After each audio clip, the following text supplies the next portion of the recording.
What other dangers could be waiting for our party on that long road to the mountains? Find out next on the Adventurers Guild. On the continent of Volanta, in the city of Dakar, there is a place where heroes are forged.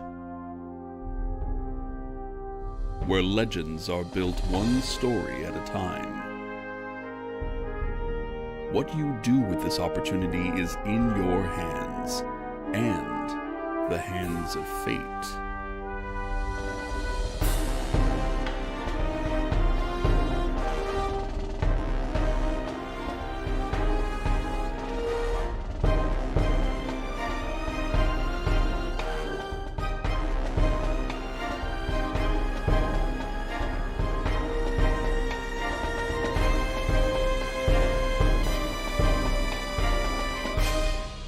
The Adventurers Guild.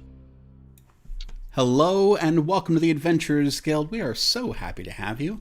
I am your host and Dungeon Master Paul Cosca, and you are watching a weekly live-streamed D&D anthology show. We are currently on episode 2 of this mission, and in a minute I'm going to catch you up on everything that you need to know.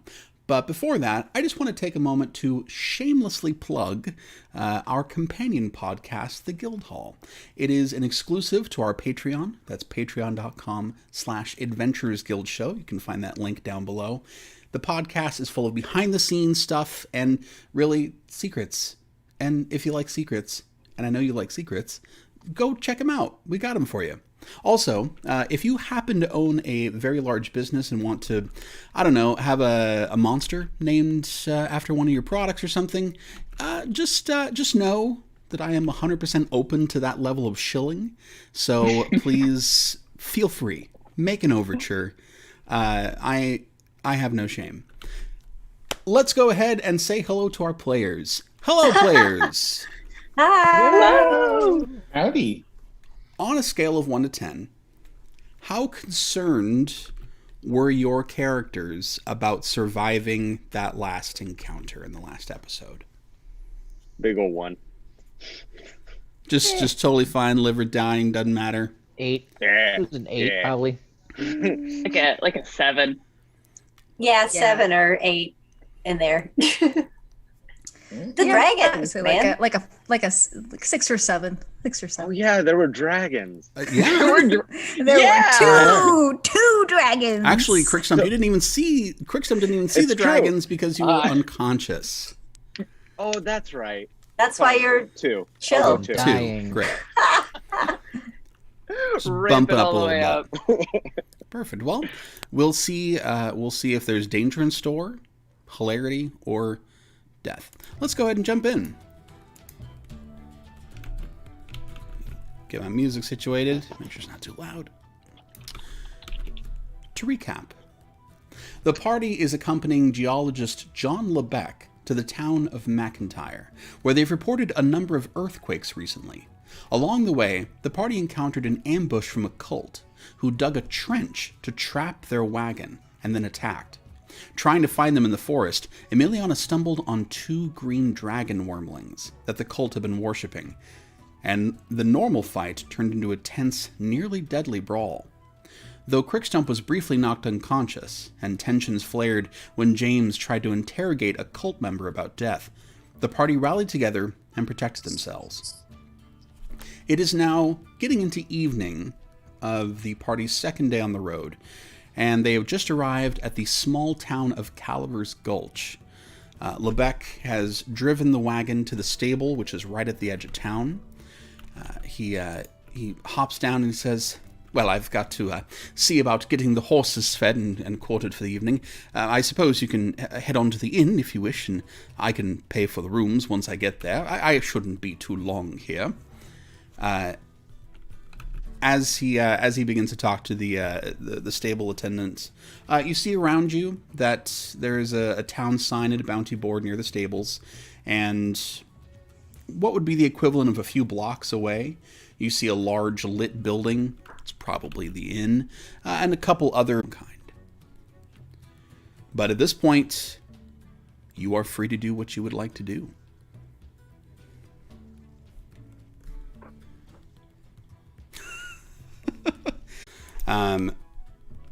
Reconnection is successful. We've got a door. And we're all Rose. It's going to be okay. Don't let go. Chances are everything will smooth out. Not symbolically, anyway. Okay. Looks like we had a hiccup, but at the moment, everything's looking okay. So let's take 2 on that. This is not a big bustling town. This is Calaver's Gulch. Is probably several hundred people. Nothing crazy. As you're looking, you're seeing maybe 3 or 4 places that might actually be shops. This is your typical small village on a road, so it's not like totally out of the way, no services, but small village nonetheless. And like I said before, town sign, call board, down the street a ways, in a couple other lit buildings. Is there a bar? You don't know for sure, but typically you can get a drink at an inn. Fair enough. Miliana, you had something? Are there people? What is the populace doing? There are a few people kind of out and about. Nothing too significant. It's getting to be, it's like maybe a few minutes before like fully dusk at this point. So yeah, there's not a whole lot of people out, but it's not totally barren either. It seems perfectly normal. Thumbs up. Thumbs up. Harrow, what'd you have? Yes, could Harold go look at the bounty board? Sure. Julian I'm will accompany interested in Harrow that. to that board. So All on my pack. So, Harrow, Julian, Mudpack, you head over to the bounty board. Not a whole lot on here. A lot of old scraps of paper that have been taken off, so it looks like at one point there might have been a bunch of stuff. At this point, just one notice tacked on there. It says, "Need some help tracking down my damn wagon. 40 gold if you can get it back in one piece. Come to the general store for more info. Gael." Wait a minute. Do we know a Gael? Not a name that you've heard before. Gael. Why does that sound familiar? Gael. Gale. I don't know. It's reminding you of Bayel, which is the Oh, yeah. mercenary guy that we've bumped into multiple times. And it's definitely not because your dungeon master likes those, to put vowels together to make those kinds of sounds. Interesting. Not at It's all. probably- Not at all. It's all connected. Don't try to fool me, Paul. Not because doing so kind of creates a vaguely high fantasy name that doesn't really relate to anything in the real world.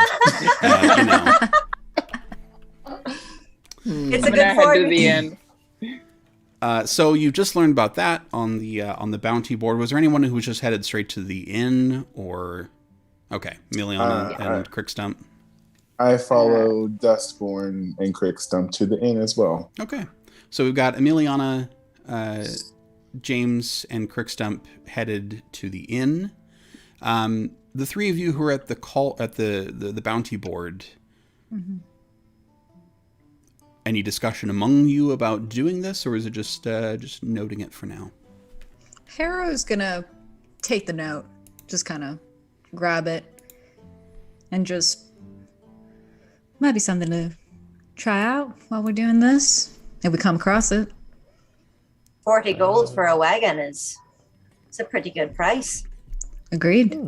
I suppose so. I was hoping for a good old bounty, but doesn't seem like we'll find anything in this town. Shall we make our way to the inn make and our see way if to we the- pass the general store on the way? I don't expect them to be open, just to get a quick look at the place and pass through. I got no problem with that. Super cash. Super cash. Play Yeah, it cool. yeah, Don't yeah. keep your cards close to your vest. Let's do a drive-by. Get it. I'm going cruising. No. drive by on horses. Yeah. All right, so Drive-by. so then it's not too long before the whole group arrives at the inn. Then, this is definitely the largest building around. As you approach, you can see that there's like it backs onto what looks like in the dusk. It almost looks like a large, like maybe a box canyon or something. It's kind of like very near behind it, and this place is called the Gulch. Inn and tavern. And as you ascend the steps to it and you look around, you can see that indeed kind of catty corner to it and a couple, like across the street and a couple buildings down is something that looks like the general store. It's got a lantern outside, a big plate glass window with some goods. Inside the Gulch, there's about probably 20 people in here. No music at the moment. Nobody's playing, but pretty lively. There's a fairly large table that's playing cards together. Not rowdy in any way, just kind of casual. Looks like a casual poker game going on. Very light atmosphere. A few people look up as you walk in. Nobody seems particularly alarmed or anything. You do see that at the back area of this inn, there is a fairly large, nice-looking bar, and there's a human male standing behind it. Gives you a nod as you enter. Paul, what instruments do they have at the band? There is nothing up there right now. There's like a little area where it looks like people might play occasionally, like not really a stage, but more like, like the corner of a coffee shop where a sad person occasionally drags a piano that they brought with them. Hey, I date that guy. Not right now, but I have. That corner, anyway. So yeah, there's like a spot, but nobody's really using that spot at the moment. Drinks all around them. Drinks on Dustborn? I think drinks on Lebec if he is procuring our lodgings. You do know that he's going to be a few minutes. We did have to talk to him about that, I believe, before assuming the privilege. Of course. Hey, bartender, can we put things on like a tab? So you get up close. He's a guy in his 50s or so. He says, a tab. Basically, can we get drinks and our friend who's coming later can pay for the whole thing? Go ahead and make a persuasion check. Okay. I mean, it's a question. Roll for drinks. Roll for drinks. I mean, you're asking for credit. That's not 11. He says, we don't necessarily just open tabs for are you all just passing through? You staying a bit? What's your story, folks? We're staying the night. We're staying the night. We're on a mission and passing through the town. We've been on a long, hard wagon journey, and we've had a long day. And I'd just like a glass of mead, but we need to talk to our employer if that is indeed included. So to be safe, I'll just have my own. I'll just pay for this up front. What, if you don't mind me asking, what kind of mission? What? We're more just an envoy at this point. To study some tremors that have been happening in the landscape a couple more days north from here. sounds really interesting. All right, yeah. The geologist who's our employer on this one, he should be in here shortly. Does the gentleman seem like interested in all of us? Like, what is his vibe right now? I mean, you can go ahead and roll a vibe check. Vibe check. If you want, vibe check is more for like rooms and stuff. You know, like getting the whole feel of a room. But if you want to run an insight check, you can definitely do that. Yeah, I'm mostly interested into why he asked twice about what our deal here was. So I'm just curious. Yeah, go ahead and roll that insight check, Harrow. Insight. Personal insight. A personal vibe check is like an aura check. Let me read your aura. Yeah. That is a dirty 20. Okay.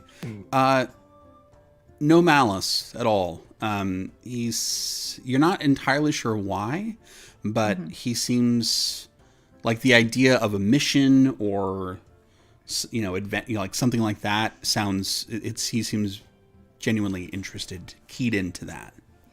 He's bored in the small town, and this is interesting to him. Got it. That or he just wants to hear stories, and we can always tell him that. But he does go ahead, Mudpack, and grab your mead.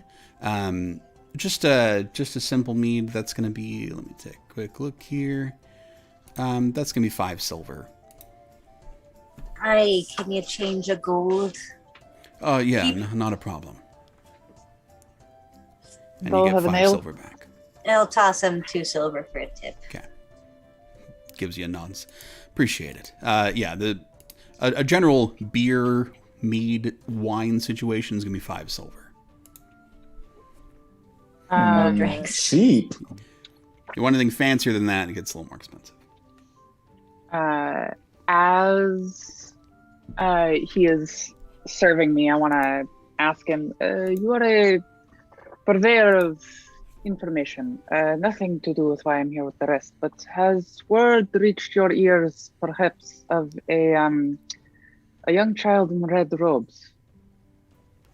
There's a friend of mine that I lost in the woods. Oh, jeez. That sounds pretty troubling, but no, I've not heard anything about that. I obviously, you said it was a child? Young teenager. It was worth a try. Oh, yeah, no, I've not heard anything about that, but obviously, if we see someone like that traveling alone, we'll, try to take care of him. That he looks very troubled by that information. Should you encounter them, please let them know that their sister is safe and in the custody of the Adventurers Guild. Oh. Not custody, care. Yeah. Care. Is that, are you part of that? We all are, yes. His face brightens up a little bit, and he says, "Oh, why didn't you tell me? Let me go ahead and get around on the house for you." Oh. And You have interest in a life of adventure, then? he pours a round of drinks for everyone, just simple beer. He's not splurging, but sets them across the bar. Says, well, I got a very strong helping hand from the guild, and a lot of good feelings about the guild here in the Gulch. We've seen firsthand how much good can be done by people taking the time to put themselves out there, even when it's not strictly required. That sounds like the beginning of a story.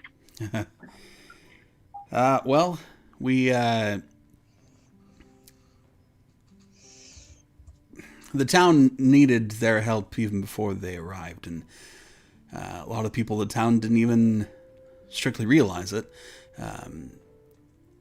We'd had a bit of an infestation, a nest had been set up down in the canyon below. A dragon had been laying her eggs there for a long time. And luckily, with the guild's help, we were able to finally get rid of the nest and the last of the little buggers that came out of it. Was it a green dragon? A green dragon, would it? It was black. Nasty thing. Oh. Wait, so you killed the dragon eggs? I think the guild had some help. Yeah, it Had something to die. in short, Need. basically, once the dragons were hatched from that brood, we had to take care of them and then the nest. And it was some work. Sounds like it. I think we got very lucky that day. Do you think you could have trained one of those dragons? Go ahead and roll a persuasion check, James. Oh, persuasion +5. Let's see what we can do, baby. Come on. 11 + 5. Let's see. Is it possible? Can you train a dragon in this 16. world? The 16? 16, yep. He says, I spent a lot more time than I would ever care to think about looking at dragons. And as soon as they come out of the egg, they are ready to eat you. Maybe other dragons, I don't know. The only ones that I've encountered were all black. I understand that there are other colors in this world, but for black dragons, no. I would not. What? We could try. You could die. Well, it wouldn't be the first time that's happened, but that's beside the point. Have you died before? You Drink don't your have to drink, answer James. that. James, drink your drink. It's been a long day. He, It's been a long day. go ahead and roll a persuasion check, James. Oh, here we go.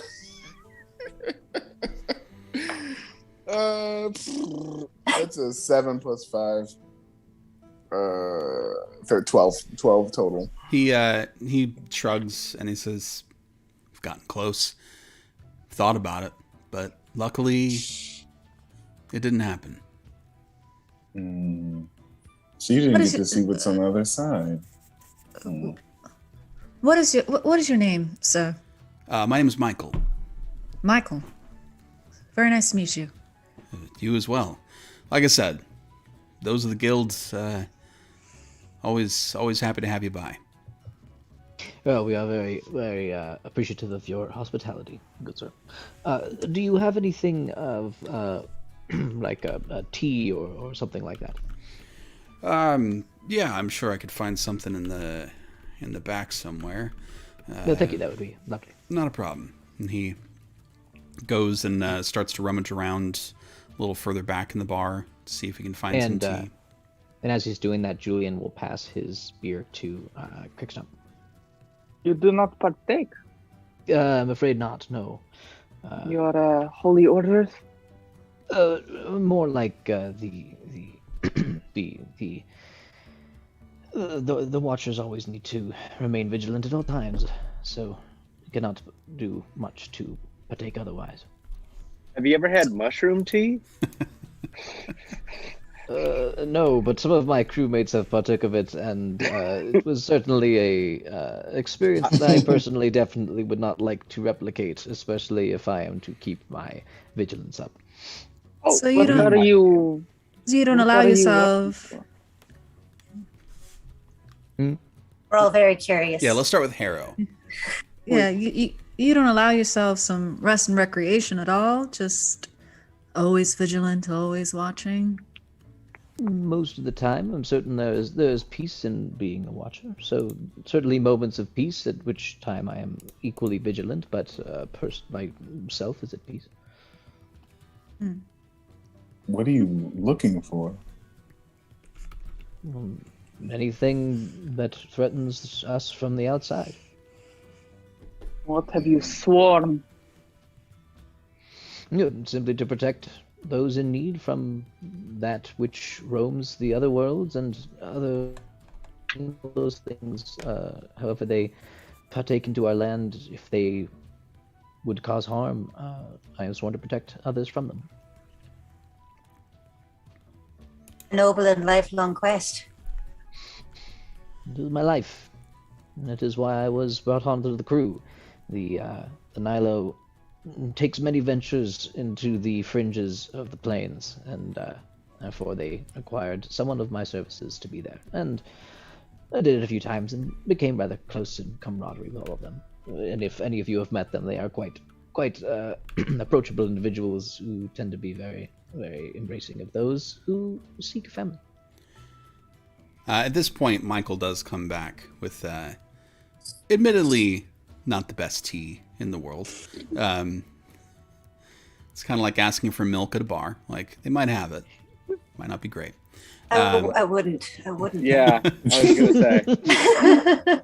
The beer is probably not also the best. It's so Harrow's just going to open her flask and also pour some of her whiskey into the beer as well.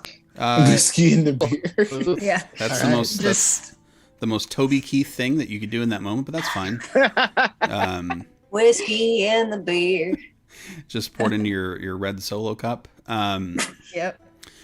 And right about this time, Lebec comes back in. You hear the door open again. Oh, what a lovely place.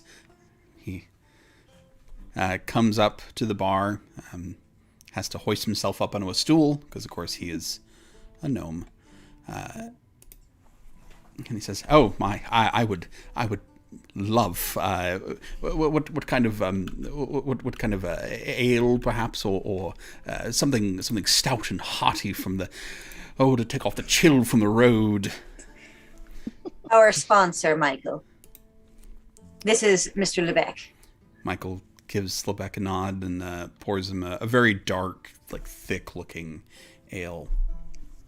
Lebec looks at it a little, he looks a little intimidated looking at this pint, but he takes it graciously anyway and says, I will be paying for two drinks per for the crew here, and of course we need some rooms as well, and I assume the rooms come with dinner of some kind. And Michael says, yes, they do, dinner and breakfast as well. So Lebec pays for all that. Dinner is stew on top of like a really thick bread. Not quite a bread bowl, more like on a plate, big hunk of bread, stew over the top of it. Lots of root vegetables. A few, it's starting to get early spring, so there's a few like little buds of herbs coming in. But a very thick gravy with it. Is there anything that any of you would like to do for this evening? Julian actually wanted to just briefly ask Lebec if he had any insights into the canyon that was next to the Gulch, being a geologist. Oh, sure. Lebec says he's gotten like little ways through his pint, but already looks a little taken by it.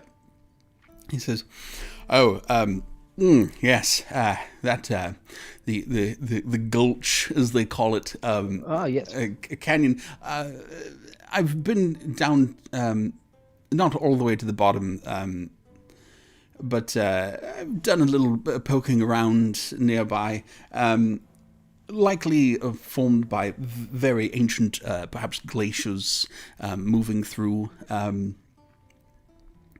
doesn't seem to be caused by like ancient rivers or things. So probably some large piece that moved, or of course perhaps some giant creature.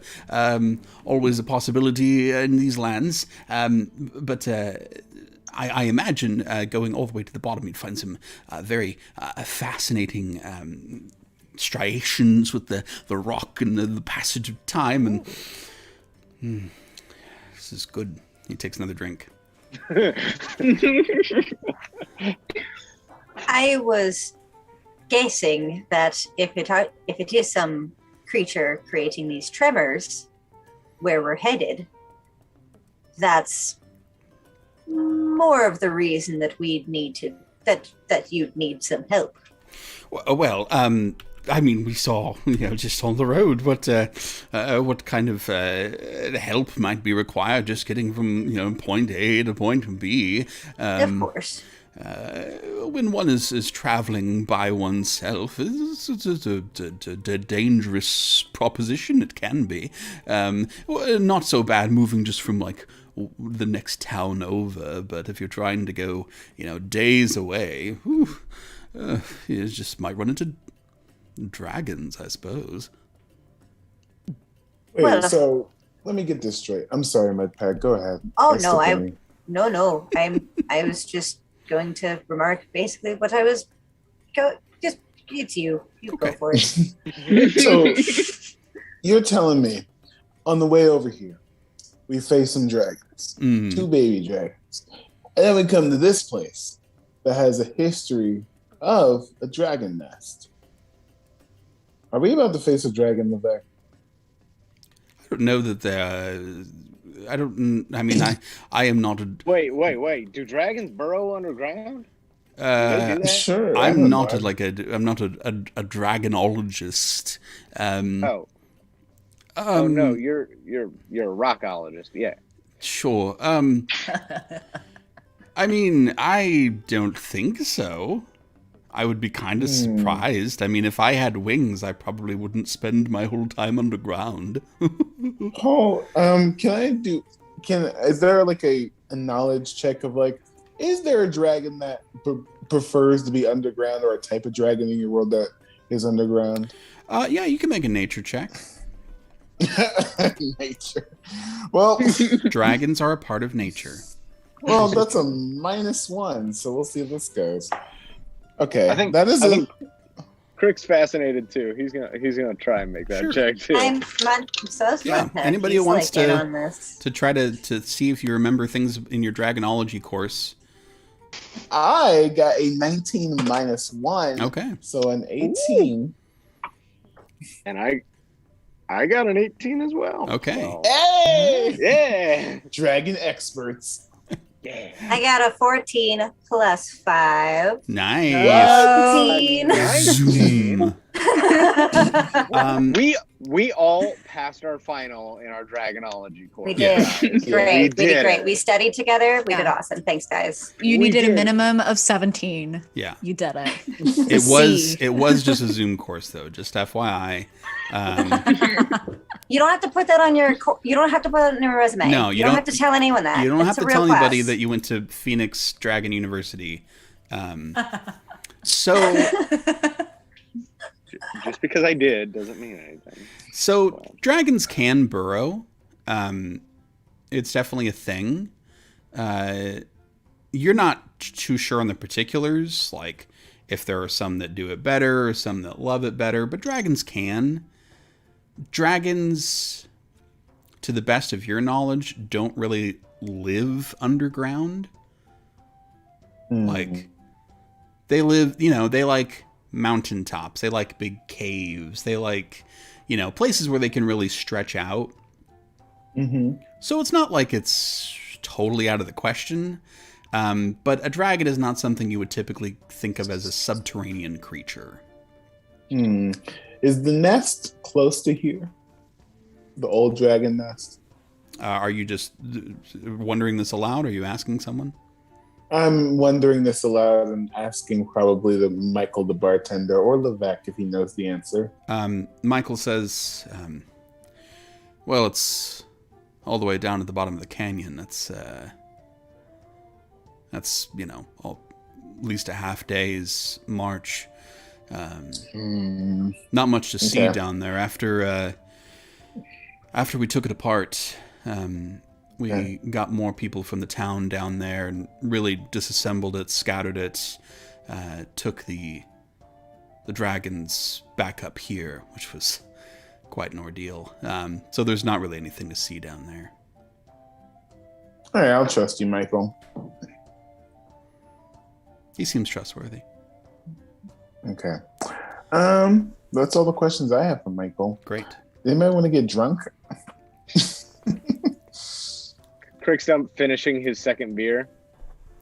Wait, you want to start now, or are we going to continue? Oh, I didn't drink my mead. I immediately got my mead, and I backed it. Julian will get a second tea. Chugging mead.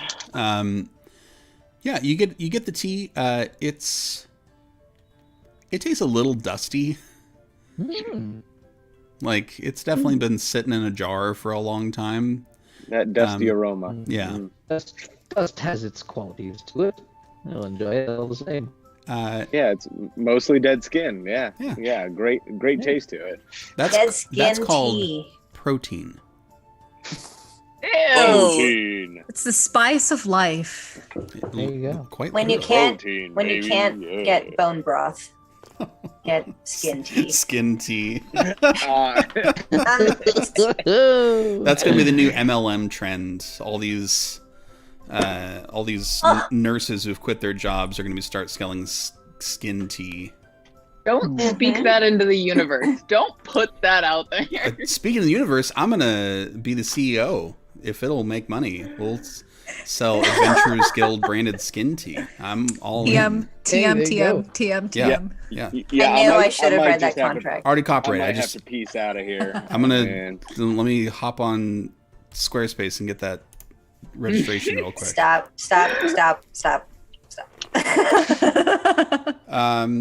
Okay, so we've got some folks who are looking to get Crunketh this evening.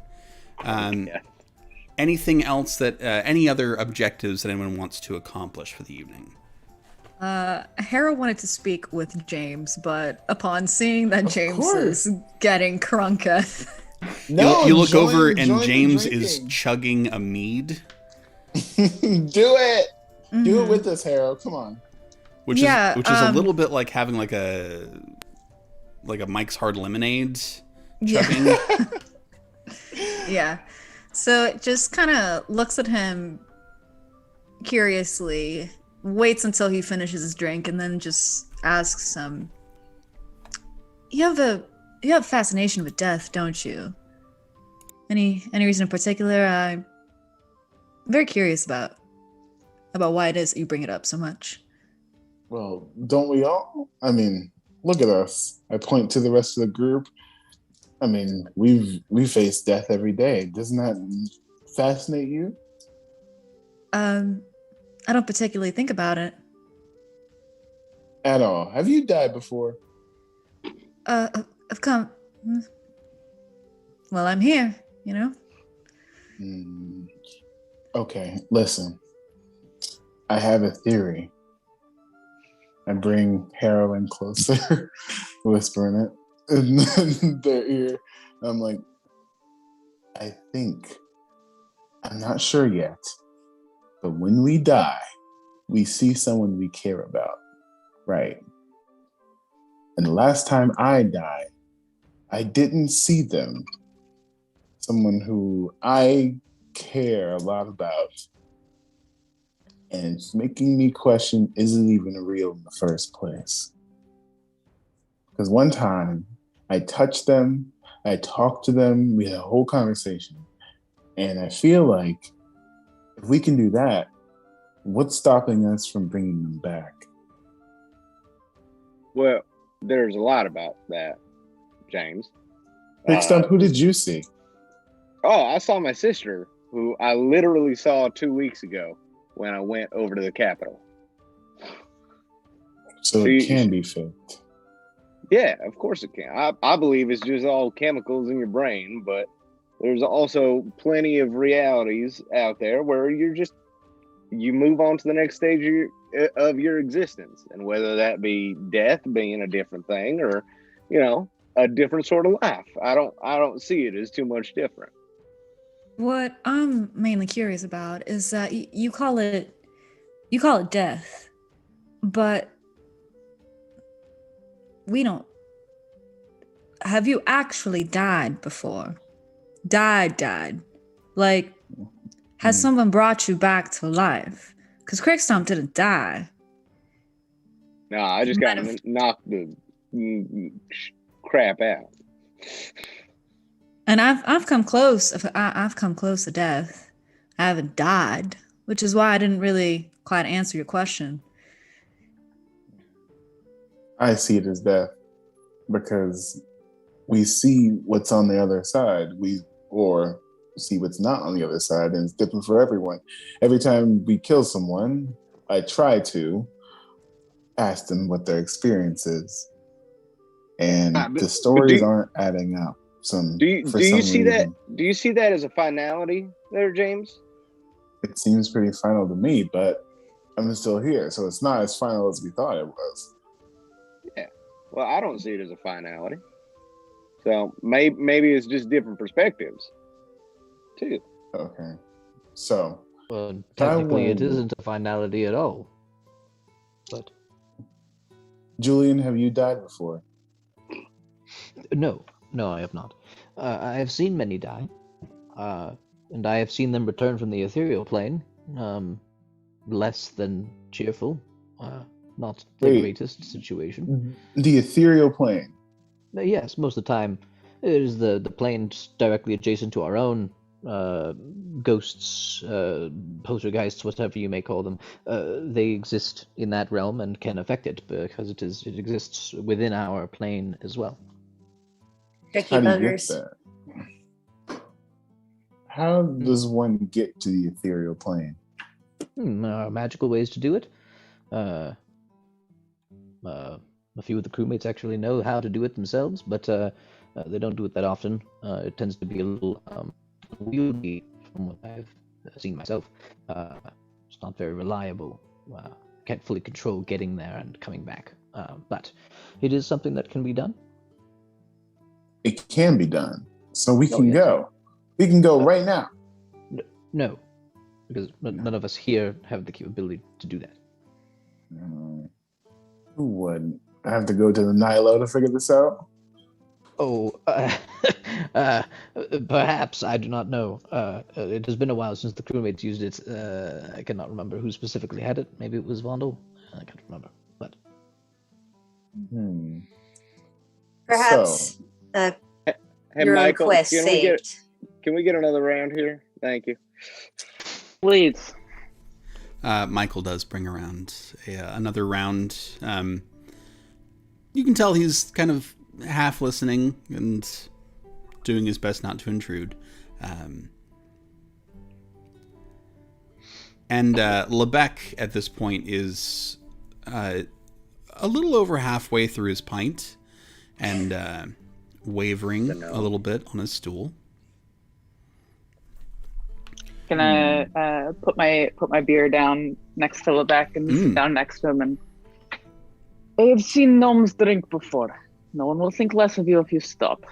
Oh well, I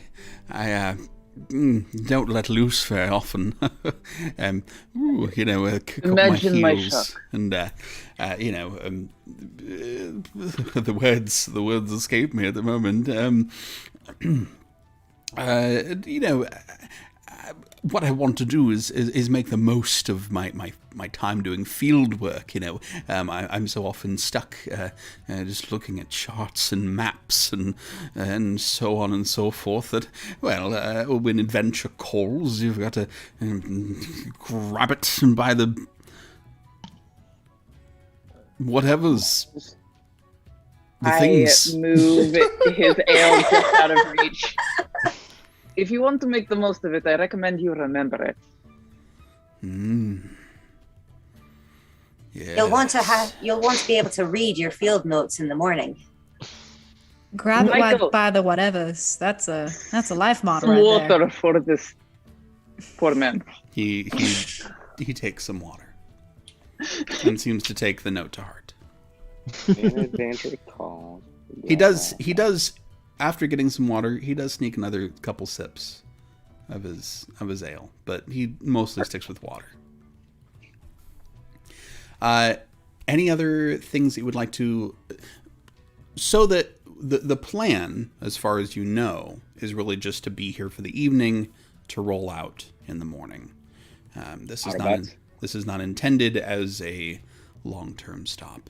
Mm-hmm. And really, it's only like 8:30. So it's not especially late. It's nighttime, but not super late.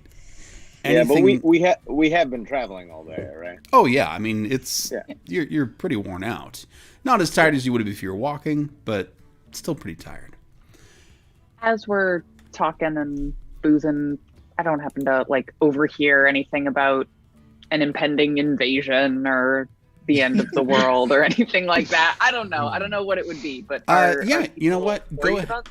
Go ahead and make a vibe check. That'll be a perception check and then an insight check. Okay. Perception. That's a 2. Insight. That's 13. All that you really overhear, the table that's playing cards has had another round and it's getting a little bit louder. It turns out it's not poker, it's bridge. That's what they're playing, and it's getting a little heated over there at the bridge game. Oh boy. Like it does at the bridge table. Mm-hmm. Yep. They're not fucking around, but they also seem to be good friends. So no one's throwing bows just yet. No, they're definitely playing for coppers. There's some coppers on the table. But just coppers. But no, honestly, after your last mission where everything was harrowing, after being on the road where you ran straight into a dragon, this is just a tavern full of people who are having a decent time and nobody's having a huge crisis in their life. Yeah, I'm gonna put my feet up and enjoy my drink. Isn't that nice? Paul, while everyone does their business, I would like to find a quiet place and see if I can pray to or contact the ethereal plane. I know it's probably not possible, but James would like to try. Okay. Yeah, like at any good party, someone's going to take their drink to a corner and get really reflective and spiritual. Go ahead and make a religion check, James. Okay, religion. That's +1. +1. Okay. We're somewhere. Okay. All right. Okay. 17 + 1. 17 + 1. Okay. All right. Okay. You sit, you try to meditate a little bit.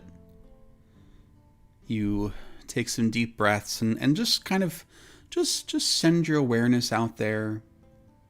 Try to see what you can find.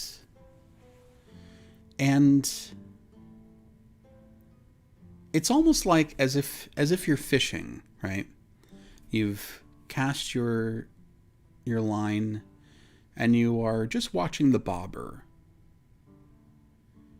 And you're not feeling anything bite. You're not feeling like a big tug. But you are seeing just like a little bit of bloop, bloop of the bobber. Just like as you push something out, there's something that is paying attention. Do I recognize this force or no? Just like when you're fishing and looking at that bobber, no idea what's doing it. You can just see that there's something out there that's kind of traveling nearby, and that's as much as you get. Can Maria, is that you? You say it and don't get anything back. Okay. All right, that's the end of me tonight. Okay. Oh my god. Anyone else have anything they want to accomplish besides getting drunk and carousing? Mudpack wanted to take a walk outside and stretch his legs and actually take a look at the general store and see if anyone's there. Yeah. Mudpack, you head out. Let's see what the night looks like. Pretty nice night out. Few clouds keeping it a little warmer, and feels like it might rain later, but not raining right now. This has been your AccuWeather report. And you head across. You can see that the general store, what looks to be a general store, just a few doors away. And you can see that there is a... you look in the window, decently large glass window and all kinds of goods inside. There is a male gnome behind... basically behind the register. Looks like he's looking through some ledgers, perhaps, and writing some things down. So you can see that there's someone inside. Oh, he'll knock lightly. He'll do a little tap, tap, tap on the door. Hello? Yeah. Something about a wagon? Oh, yes. Please come in. He ushers you inside. Thank you. You can, he's a gnome. You're a gnome. It's always nice to have the acknowledgement. Hey.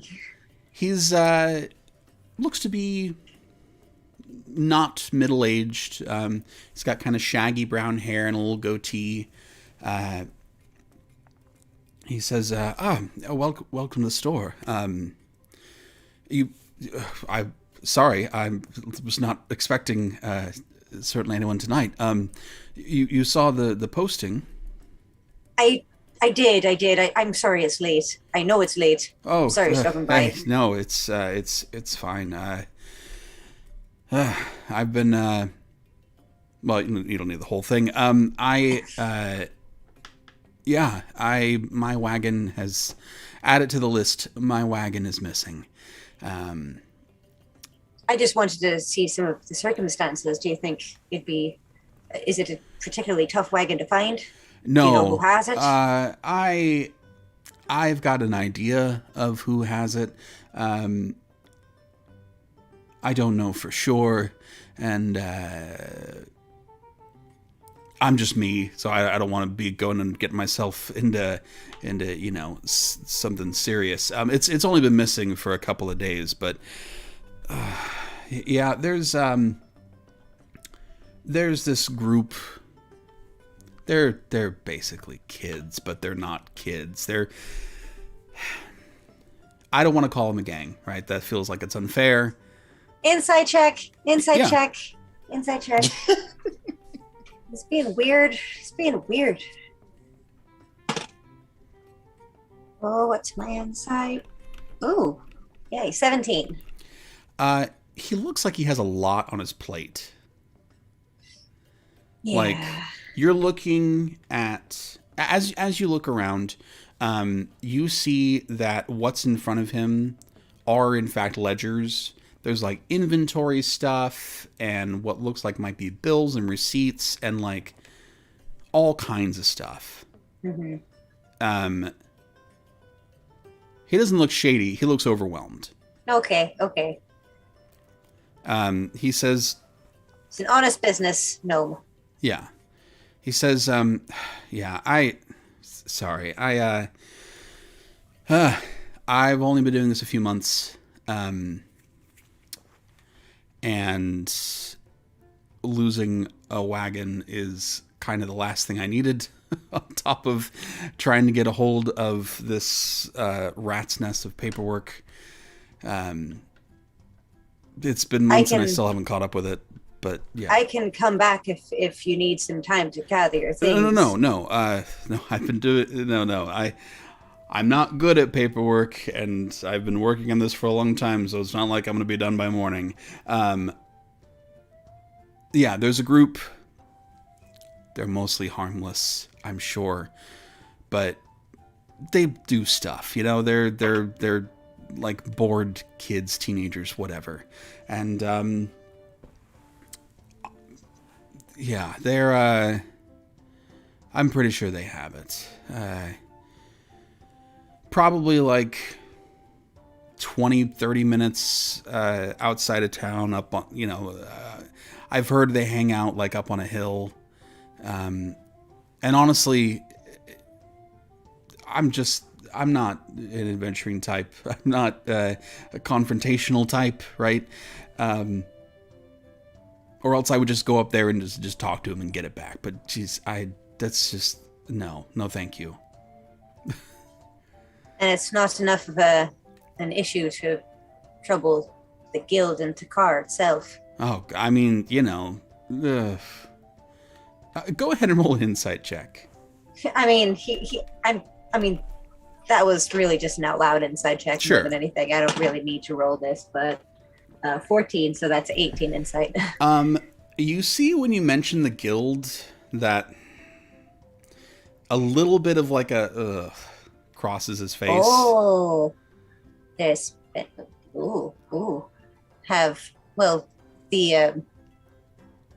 innkeeper seemed to hold them in quite an esteem. Do you have a? Oh, I mean, don't get me wrong. Like, there. It's obviously. Don't. I was. I heard about. I went down there. I saw the dragon. Obviously, lots of. Jesus. I wasn't there. I feel like I wouldn't. It wasn't my mission. I don't care. I wouldn't even be. It's just. You're a gnome. I trust you. I feel like. My sister ran away with an adventurer, and. Like, I didn't even get any notice about it, and I'm just stuck here with the store. That the store was not my idea. She wanted the store. I'm not a numbers guy. I'm not a shopkeep kind of guy, and now I've got this whole thing to manage. Adventures are great. It's just, except when they take my sister. Steal your sister. Right. Hi. Right. Hi. Stick me with a bunch of work, but yes, it's not enough to like go. I figured somebody would want the gold enough to just go up there and talk to him or whatever it requires. I'm just not confrontational. It's just not in me. I don't have much money, but God, if I can pay someone else to have a confrontation for me, I will do that. I understand that sometimes. Yeah. So if you want to go up there and talk to him, I'm sure it's fine. I'm sure it's not a big deal. But if you can get the wagon back for me, I'd be happy to pay you for it. I have some friends with me. We're sort of just stopping in town, but if someone feels like being confrontational, I'm sure we can work something out. Great. Again, they're bored kids. Don't go up there like. Keep our swords in our scabbards unless we really need them. Right. Like, I'm sure it can all be worked out. They're just. Not that I have a sword. Me either. Yeah, I get it. Is there any other, while you're here, any other general goods that you need? I'm a gnome of the land myself, but sure. I will recommend the store to my companions. Well, it's the only one in town, so it's an easy recommendation. 10 out of 10. Yeah. So Mudpack will give his exiting salutations and head back to the inn. All right. To inform the party of what the deal with the wagon is. Yeah. Those who have continued drinking, go ahead and roll a Constitution check for me. I was going to mention that I feel like Hera would know her limit, so she would stop herself. Okay. But you can roll at advantage if you're wanting to. Does this include me? Do we still have disadvantage from the weather from today? No, that was yesterday. You did get. Oh, there's yesterday. Yeah. Great. James, do you continue drinking after getting that? I okay. go back and tell my compatriots about my pain. All right, So, then go ahead and also roll that Constitution check. Hera, what'd you get? a 10. Okay. You always feel like you know your limit, and then sometimes you just sneak past it just a little bit. Just a little bit.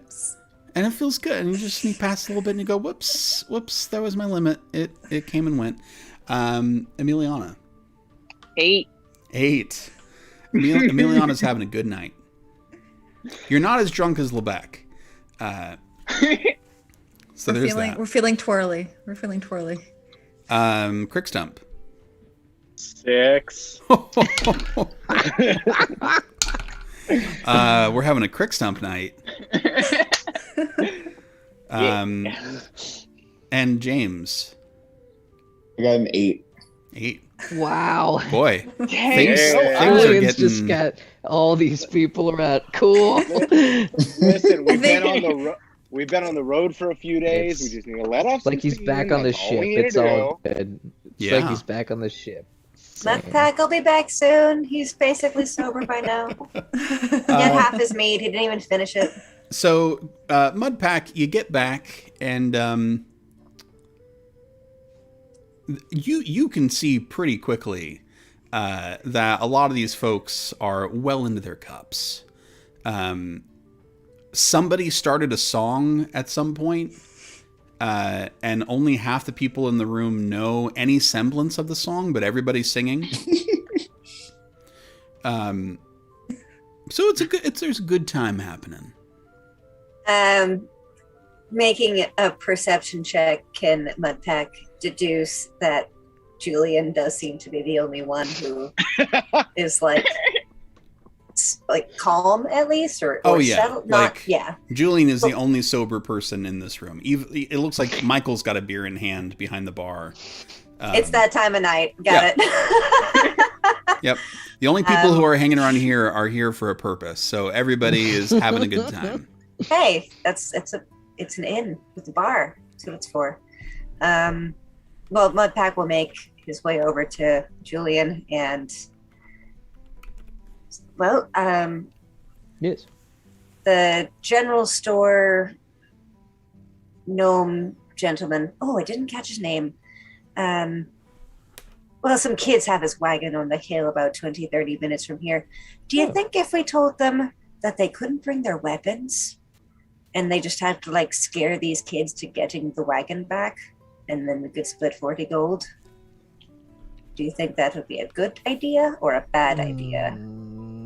Because it might be sort of funny, but it might also be a terrible, really terrible, terrible idea. I would think you would be better served to have a small group of people be part of that. I think just the presence of the 6 of us, even armored, is enough to scare children half to death if they think that we're coming for them. So I would think something small would be suitable, and just some good talking. Julian, you look over and James has got Crickstump really close, really intently talking to him. Crickstump is pulling away. No, you don't understand. Maria is alive. I felt it. That's not what happened. That's not what happened. James is going to tell you about. James is ready to talk about his theories. That was me. Right. But that's not how the ethereal plane works unless you actually go there. You don't look at me and tell me I'm wrong. You don't look at me and tell me I'm wrong. Crickstump, down in a bubble. I'm gonna do that no matter what. So, yeah. So that's the state of what you look over and see. What time is it? It's like 9:30. Not even that late. It's a good hour. Okay. Julia will just kind of like look over it and be like, "Do you want to just go get his wagon for him real quick? They seem occupied." What? Julian, before you leave. Yes. Before you go. Come Yeah. here. Come here. Yes. Come here. Yes, of course. I Julia have will walk a, over. I have And a that's question. why, I and that's why beat around the bush Circle of the long enough. Moon druids can suck it. You are a man of the divine, correct? More or less. Me? Do you serve the God King Ascendant, or are you a heretic? Oh, no. I mean, I suppose I'm a heretic then. She hits you on the back and says, "Good man," and walks away. Miliana's so fucking cool. Emiliana, go ahead and make a performance check to see how well you can walk away smoothly. So if we serve Nice. no god, are we all heretics? If we don't serve God, what is the? We serve each other? That was trust performance? me. Yeah. That's strong 4. Okay. A strong 4. Emiliana, you give him a clap on the back and then immediately walk into a stool right next to him, which kind of skids for a few feet, and you just put it, you start to put it back, and then you just forget it. I meant to do that. So we've got a couple people Absolutely. who are looking to maybe recover that wagon. Are you wanting to ask any of the others in the group to come along with you? I do want to let Harrow know because Harrow's got the dang note. So This Yeah, is true. Hera does have the note. If you would like to mention it to Hera, that's perfectly fine. all right. Hera's having a good time. So when they approach, is like, "Oh, like to share some?" And just like tries to like. No, thank you. No, thank you. Thank you, but no. All right.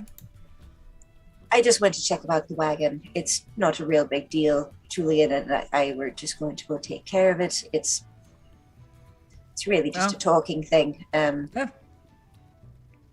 Well, Did you want to stay? Just mm. trying to kind of convince her to stay.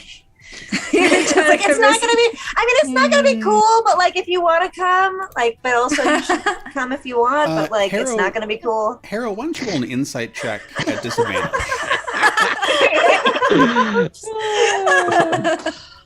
Insight. Let me double check that out.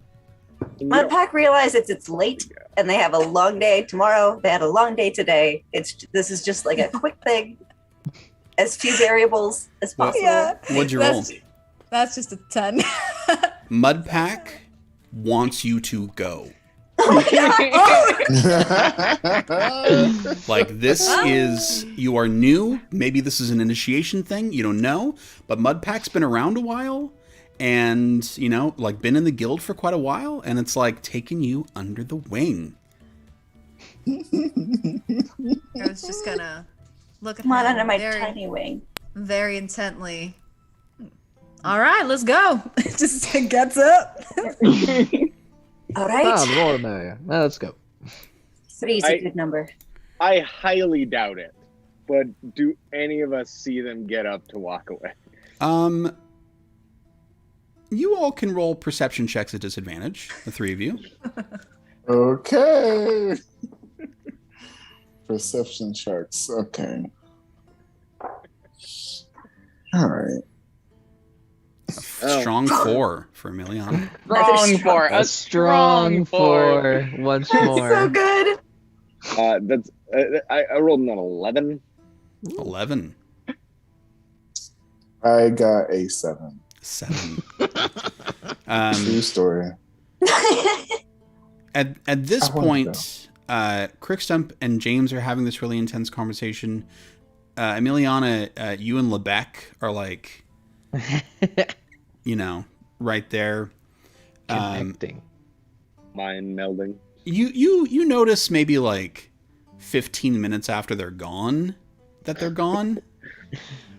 Emiliana, you just don't notice. No. It just does not occur to you that they're gone. Yeah, but the rest of you, the three of you, continue to honestly have a really good night. Like, You know what? That sounds great. like just I swear to God. a really solid, non-confrontational time, hanging out, drinking, the good part of adventuring, the non-dangerous part. They're gonna die, aren't they? Oh no! Oh no! It's kids. Yeah, It's yeah, kids. because they're just kids. They're just kids. And we're just people who don't have any powers. We'll be fine. I'll throw more sharks at them. If it does help. If it does I got help ease Mudpack's mind, Harrow doesn't wear any armor or anything. It's just like a duster and a hat. Oh no! Not threatening looking at all, just like... Yeah, none of us are actually look. I mean, like, there's the big sword on Julian's back, but he's in leather armor, so he's And not the like face heavily armored either. tattoos are pretty. Yeah, he's got the face tattoos. That makes it Typically, cool. that goes very Intimidating to well. some.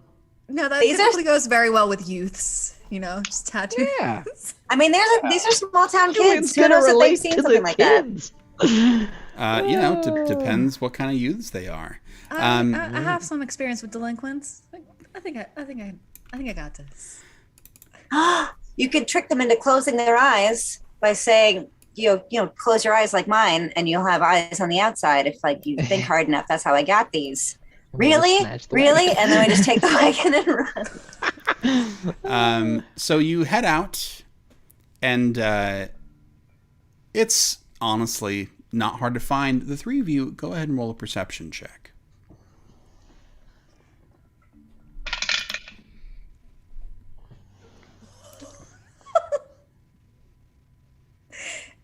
In wonderful fashion, along with being slightly tipsy, Harrow rolled a 1. One. Oh boy. Good one.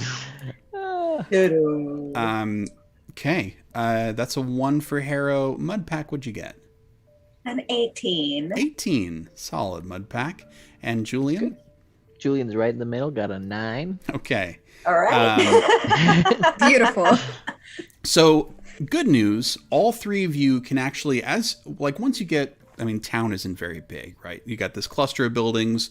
Once you get out of that, you can see that there is a hill not too far outside of town. And it's very easy to think, if I was a teenager in this small town, that's probably where I would party.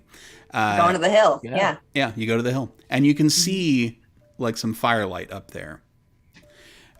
So all three of you see that.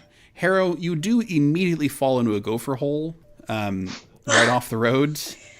And boy, does that not feel good on your ankle.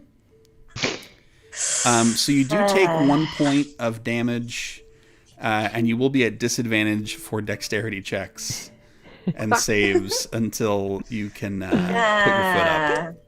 Yeah, that's fair. I'm assuming that also counts for initiative, right? Yeah, it would minus be. 1. Yep. Okay. Yeah, it'd be disadvantage for that. You make your way up the hill, and you can see even that there's a fairly well-trod path that leads up the hill. And as you get close, you can hear voices. Not entirely sure how many. What languages do you all speak? Common and Good old- primordial. Good old common. Good old common. Solid. That's it. Common, Gnomish, Druidic, and Primordial. And Julian, that was Common and primordial. okay. None of you have any idea what this language is. It's being spoken up there. Okay. It's a gruff language. That's what you can tell. But you're really not sure what it is. What's your approach look like? As you hear, you're probably 50 feet away from probably being seen by these, by whoever's up here. Let's try to go in quietly. And Mudpack puts a hand on Harrow's probably arm, and casts guidance to help with a stealth check, perhaps, as we make our way up. Okay. So you're trying to do it stealthily then? Yeah, and then also my pack will turn into a bear. A stealthy bear. Stealthy bear. They're definitely not threatening. Great. Wait, I'm waiting. Wait, no, I'm Waiting? jumping the gun. I have no chill, you guys. I've got no chill. That's my plan.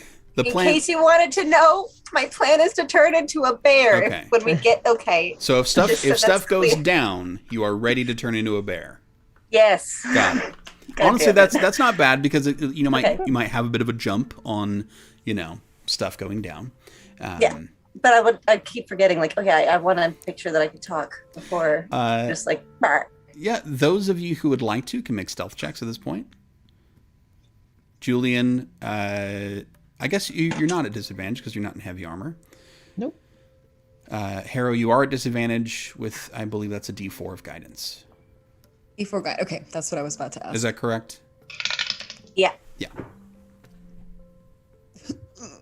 Let's see if it gets worse than that. It didn't, luckily. And then a D4. All right. Julian, what'd you get? 16. 16. Mudpack. It's my turn. 1. 1. Yep. Okay. Oh no! A 10. 10. I don't know how. I don't know. So how. Mudpack I don't know what gives happened. you this magical guidance, and then 3 steps later trips completely over some vines that are just off the road and just smack and just slides down for a few feet. Just Kara goes after him. the loudest crash, and remarkably, the voice there doesn't seem to be any acknowledgement of that happening. All right. Like the voices don't stop, nothing changes up there. You just have this like crash, crash, crash, bang, bang, shh, and then it just continues because they also rolled a 1. Oh my god! How great's that? I love that. That's good. So you make your way up, stealthy enough because they're not even making an attempt to pay attention, and you see a campfire, pretty good sized campfire, not quite a bonfire, but somewhere in the middle.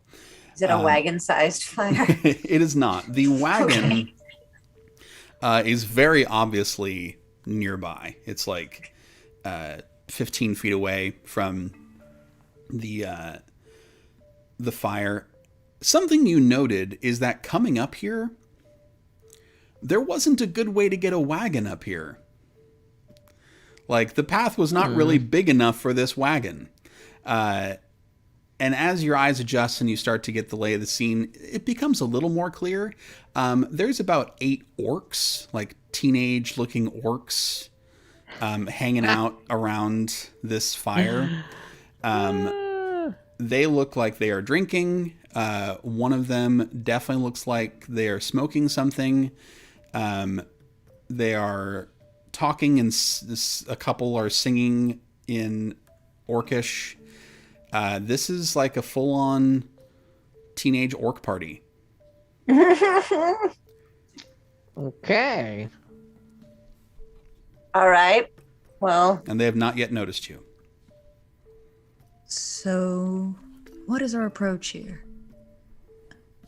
Well, it would seem that the general store manager neglected to mention that these were a bunch of orc kids. This could potentially prove more difficult, but maybe not. Let's see. They all seem rather intoxicated, so perhaps they could be easily reasoned with. I would recommend against anything largely aggressive. I think it may have a less than desirable result when they are intoxicated. Curious about one thing. If we talk them into giving back the wagon, how are we going to get the wagon out of here? I think it's going to be that we have to convince them to return the wagon themselves. That's what I thought. Okay. Mudpack, what are your thoughts? Well, my thoughts are that this gnomish gentleman, as well as being quite overwhelmed, perhaps hasn't been out of town in quite a long time to remember what kids look like. Very possible. Orcish kids are kids. Orcish teens are teens. But when you're 3 foot nothing, everyone looks big and intimidating, and also just possibly anyone. Anyway, he did not disclose this to me, so I'm not sure if he knew or not. I would say we potentially just approach this as diplomatic as possible. Hopefully that will work. That seems to be the best plan, because wild shape is pretty much all my pack has left at this point. Oh, and whole person. Anyway. Oh, there you go. So what would you like to do? How many of the youths, the delinquents The are here? youths. You're counting about like 8 or 10. That is a group. Mm-hmm. Well, if we're going to be diplomatic, we might as well stop sneaking about. I suppose so. Mudpack puts on his brave face and steps out of the forest. Julian will just walk out and like, hey, compatriots, how do you do this evening? Oh, wow. That's the lamest way you could approach that, but that's great. I'm just going to roll to see. Yeah, half of them don't even seem to notice that you've said that. But one orc does like give you like a strange look and stand up. She is about like 6'6" or so. She is dressed. She's got some punk themes going on. Black shirt and overcoat, big heavy combat boots. The trousers that she wears are like really, like they're obviously dyed somehow really bright pink. Her hair looks also very dyed. It's like inky black with this big red streak in the front, and she's got big swoopy bangs. Ooh, those funky swoopy bangs. Allow me to take care of this, gentlemen, if you may. What do you all want?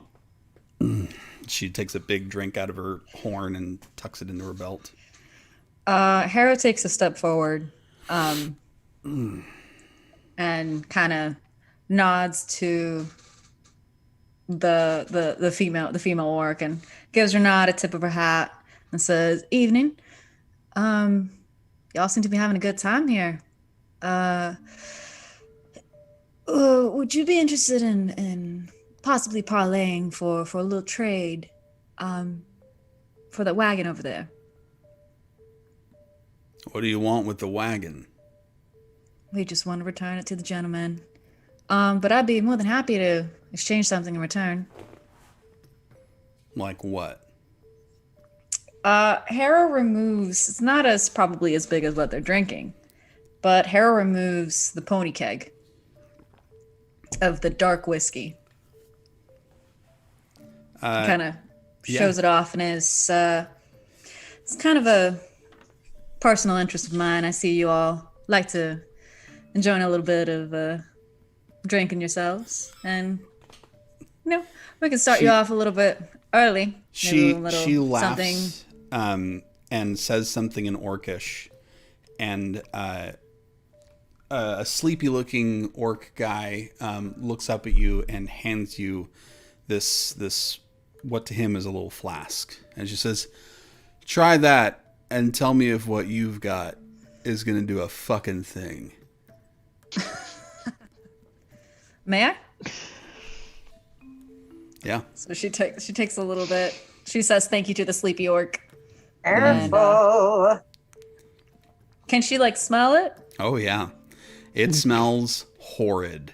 We can all smell it from where we're standing.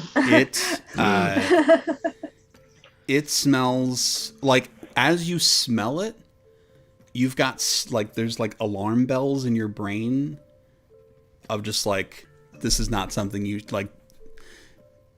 No. Really? And you saw the guy take a drink. Like, obviously it's not just like straight up poison, but it's like the smell of it is so is such an antithesis of like consumable goods that your body just does not want to have part of this. And the female orc just looks at you very expectantly.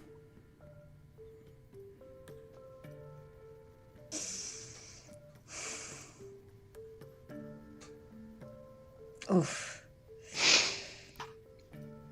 Yeah, no. Yeah, miss, I think you're right. I'm not going to deny it.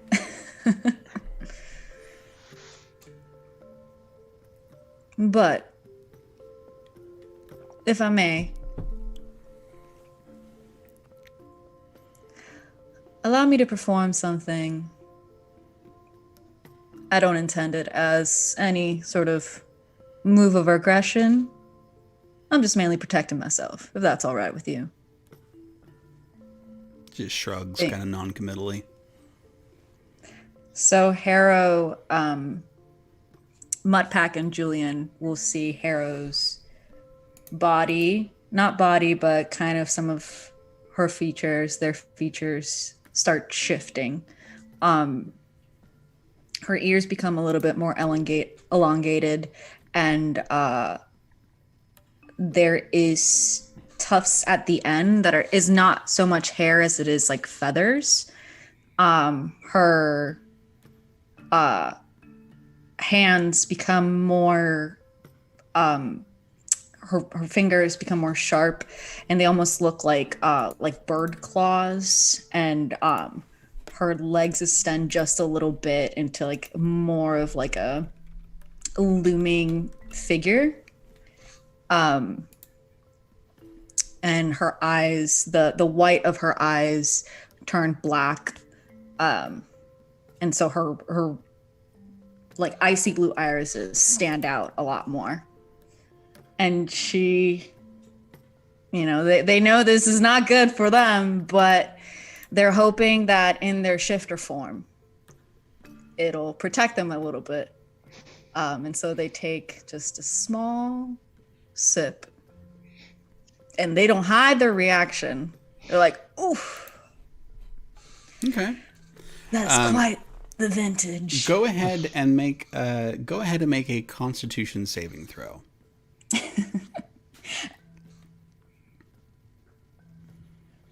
Con save. Okay. Okay. It's a 17. Okay. You handle it all right.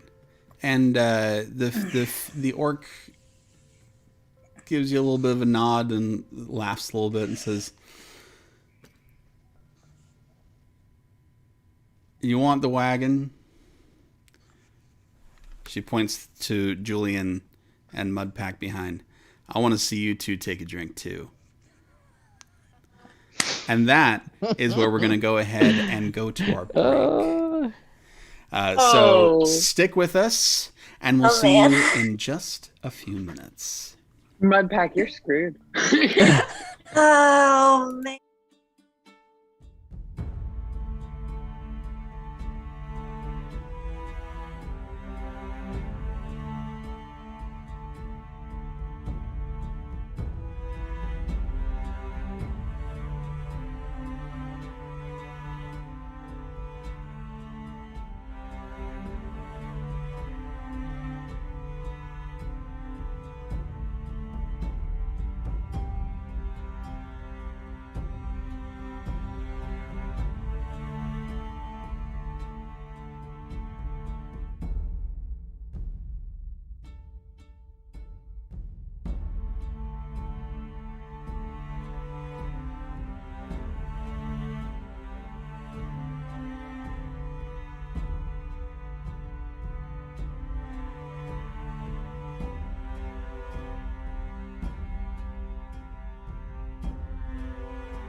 Okay. We are back from our break. Hope you had a good one. So here's how this plays out. Just because this is a fun scene, but it's not. It could be a half hour, or it could just be the next 2 minutes. The party strikes a deal with this group of orc teens partying in the woods.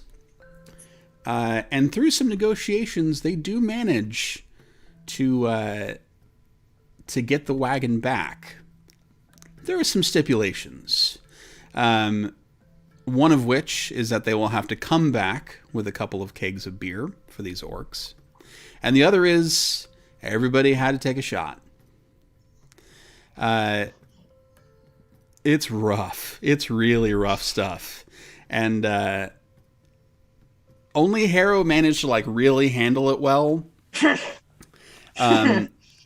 As you are now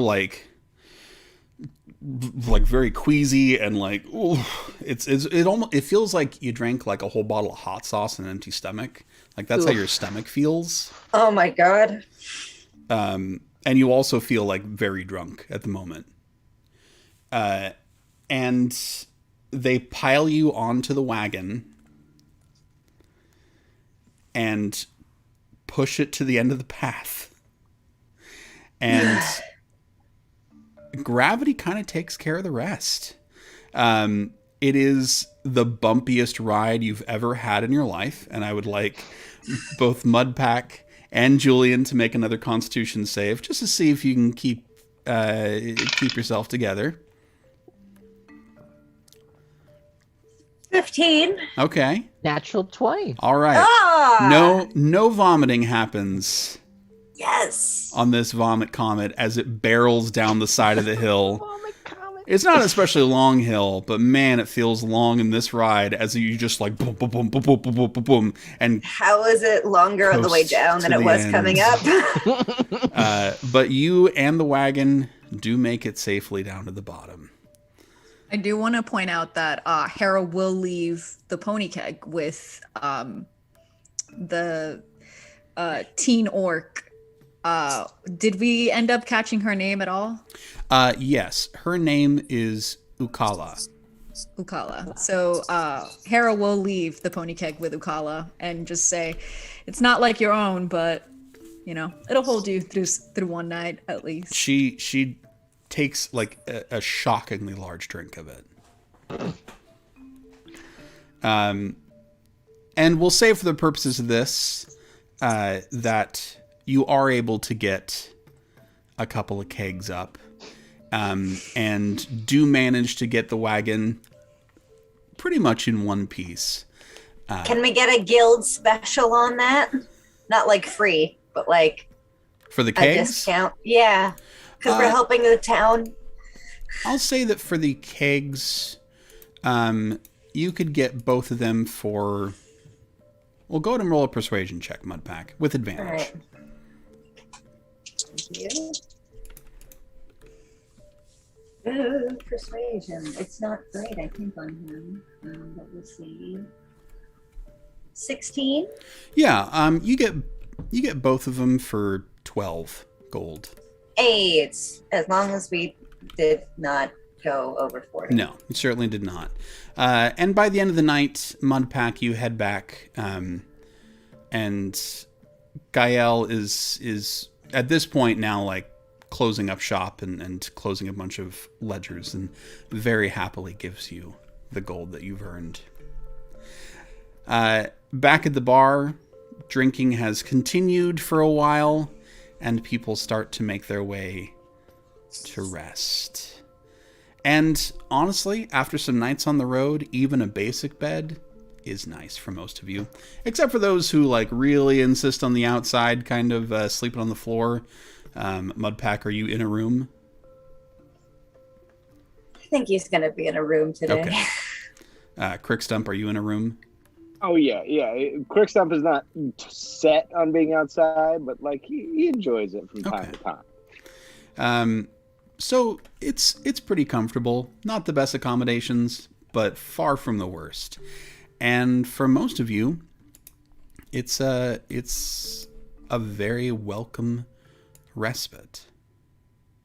James, it's a little different for you. I knew it. I knew this was coming. I knew it. Man. You have a very vivid dream. Oh no. Okay.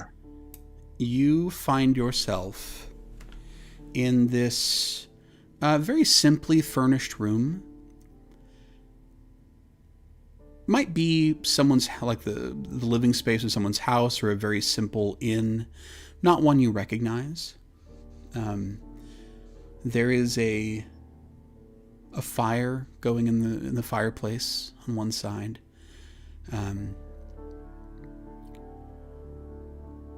The only person in this room is a woman who's sitting at a table. She looks to be working on something, like busying something with her hands. And the thing that clues you in right away that's not quite right is that you can see the fire, but you cannot hear it. It's like everything feels very muffled. But she looks up at you, and you see a fairly regular, kindly-looking older woman. If she's human, she's probably in her 60s or 70s. She's got a long, simple dress, a head scarf that covers most of her hair. She's got a little bit like gray and brunette hair out in the front. And she gives you a smile, and she says, "Would you like to sit with me?" Depends. Who are you? Well, I heard a call. You're not Maria, are you? Well, no, of course not. So when I prayed to the ethereal plane, you're the one who answered. I saw that there was a need. Would you like to sit? I'd take a seat. Okay. You see that she is working on, it might be like a tapestry of some kind. It's some kind of sewing project.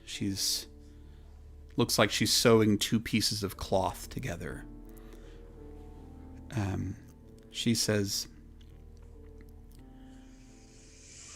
"It seems that you have a great desire in your heart to find something." That is true. Are you the one that can give it to me? There are many out there who could. I might be one of those. Are you a god? No, I am not. Do you want to be? Godhood comes with a lot of responsibility. A lot of people to please. Yeah. I've had my fair share of people pleasing in my life. But can you give me what I need? Tell me plainly, child. What is it that you need? I need my wife, Maria Rosehart, back. But first, I need to know if she's alive or not. She gestures a little bit down to the thing that she's working on. And you see that it's like a small bit of sewing work. Maybe half the size of this small round table. And you see it looks like a tapestry. And on one piece of this fabric is this knight glittering armor, dark tattooed skin, large scar. And on the other side is her. Unquestionably. And you see that she has stitched in long, looping stitches in between these two pieces of fabric that connects them, but they still have distance. And she says, life and death are not as different as some may seem. What is dead may be living again with but a breath. So whether she is alive right now or dead is surprisingly very unimportant.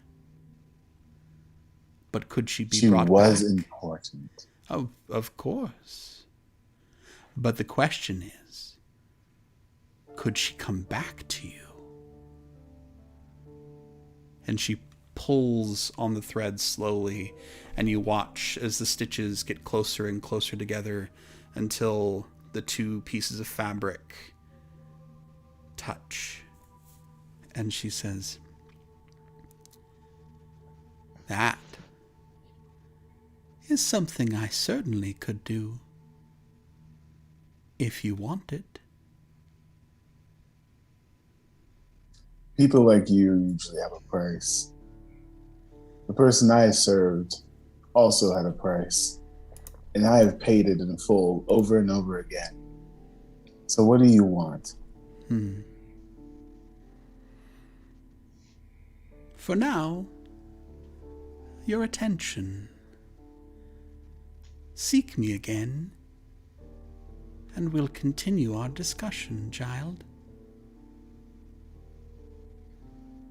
And the room starts to fade away. And such a handsome young man. Please do come back and visit me sometime soon.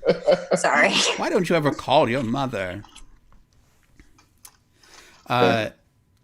Morning comes, and for most of you, it's been a really nice night's rest. Mudpack, you've made some coin, which I assume you distributed. And divided, yes. Yeah, for sure. They maybe would have asked for a little bit of help with the ale, because he just paid for that out of his pocket at the bar. Hera was gonna ask about that. That he'd put half, because he'd found some coin on one of the bodies. So okay. He'll put in 6. Yeah, we can figure out afterwards what the distribution of that looks like. Lebec is looking a little rough this morning. He squints a little bit at the daylight as he eats his eggs. Boy, this was quite a shindig, kicking up of heels. I think I need a couple of days off from that.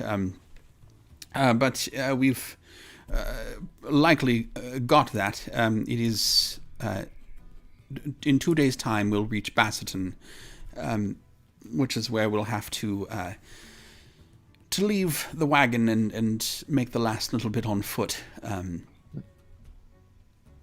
Was there anything that all of you needed before we departed this morning? There's an excellent general store if anyone does have any need of supplies.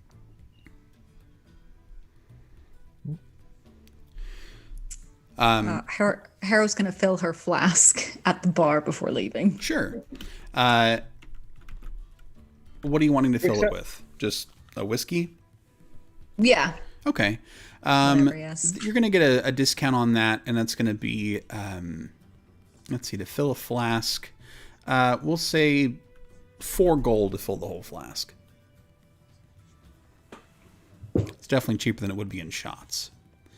Anything else on anyone's agenda before you leave Calaver's Gulch? Crickstump's just going to be mostly quiet this morning. Okay. He's not feeling 100. Yeah, neither's Mudpack. Wow. Almost died. Got drunk. I mean, it's not your worst morning after ever on This the road. is true.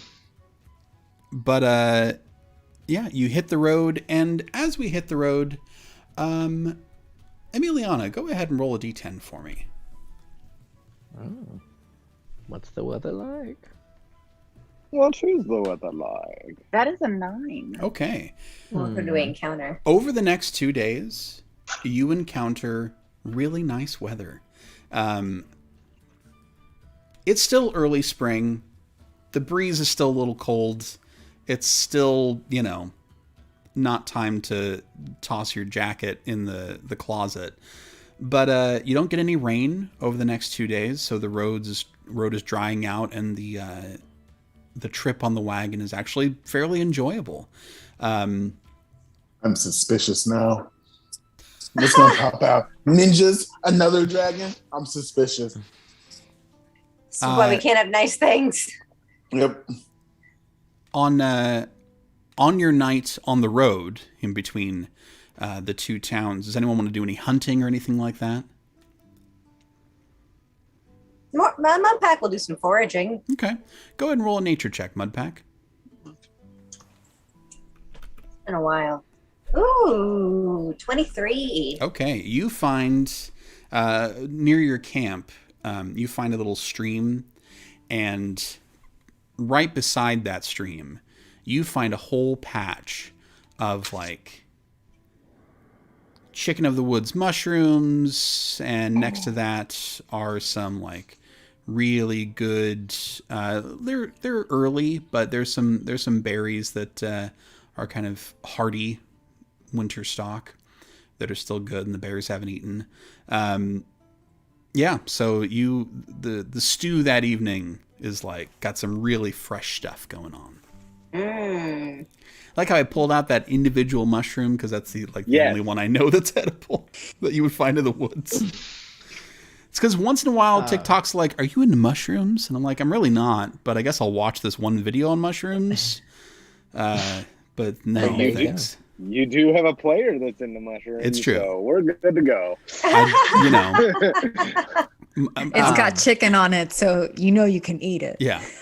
Wouldn't that be a hell of a thing? You're like, "This is the chicken of the woods mushroom. It's so fucking poisonous. You will shit yourself to death." It's like a chicken in that it can't fly, so you'll die. Yeah. I thought you were gonna say it's like chicken, so it has salmonella. Right. It's just salmonella. It's none of the good parts of chicken, but it's just salmonella. Chicken of the Sonoma coop. Anyway. Yeah, so you get a very pleasant camping experience on the road. The food's good, weather holds. I'll just say, due to the night before being the drink and everything like that, and he knows he'll take exhaustion point for it, Julian does not sleep that night. Okay. He remains vigilant and watches the surroundings the entire night. All right. And kind of sits and thinks to himself that whole night. Okay. Yeah. Do some penance. Sounds Catholic to me. Shit. Yeah. Damn.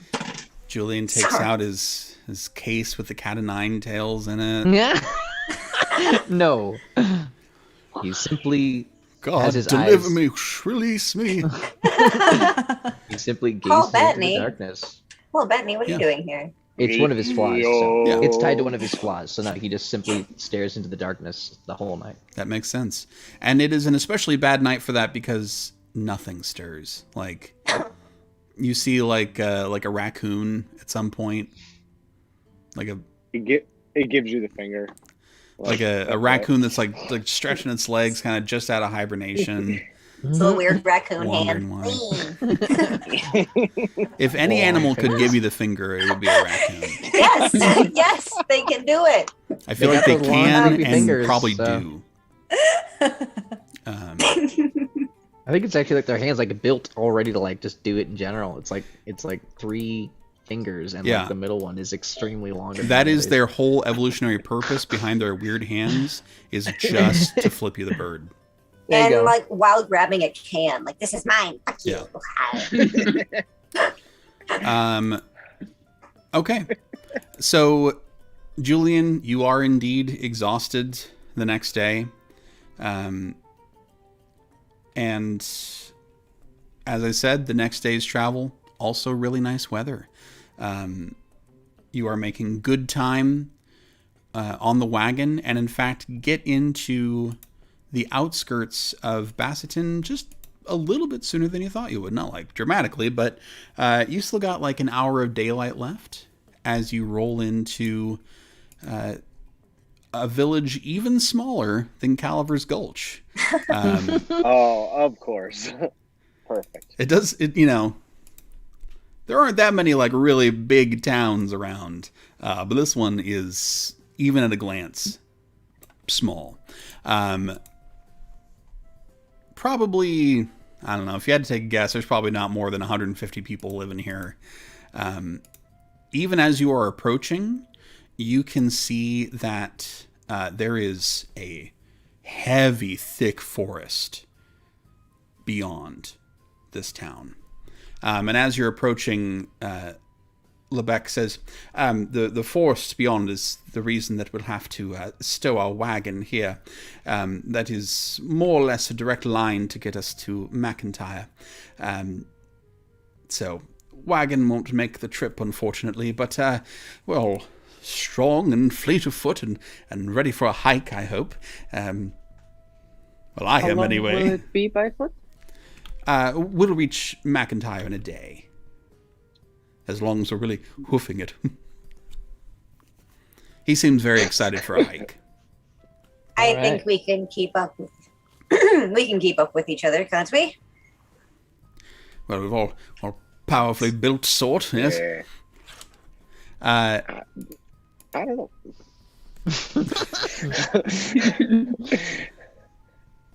So Lebec guides the wagon in.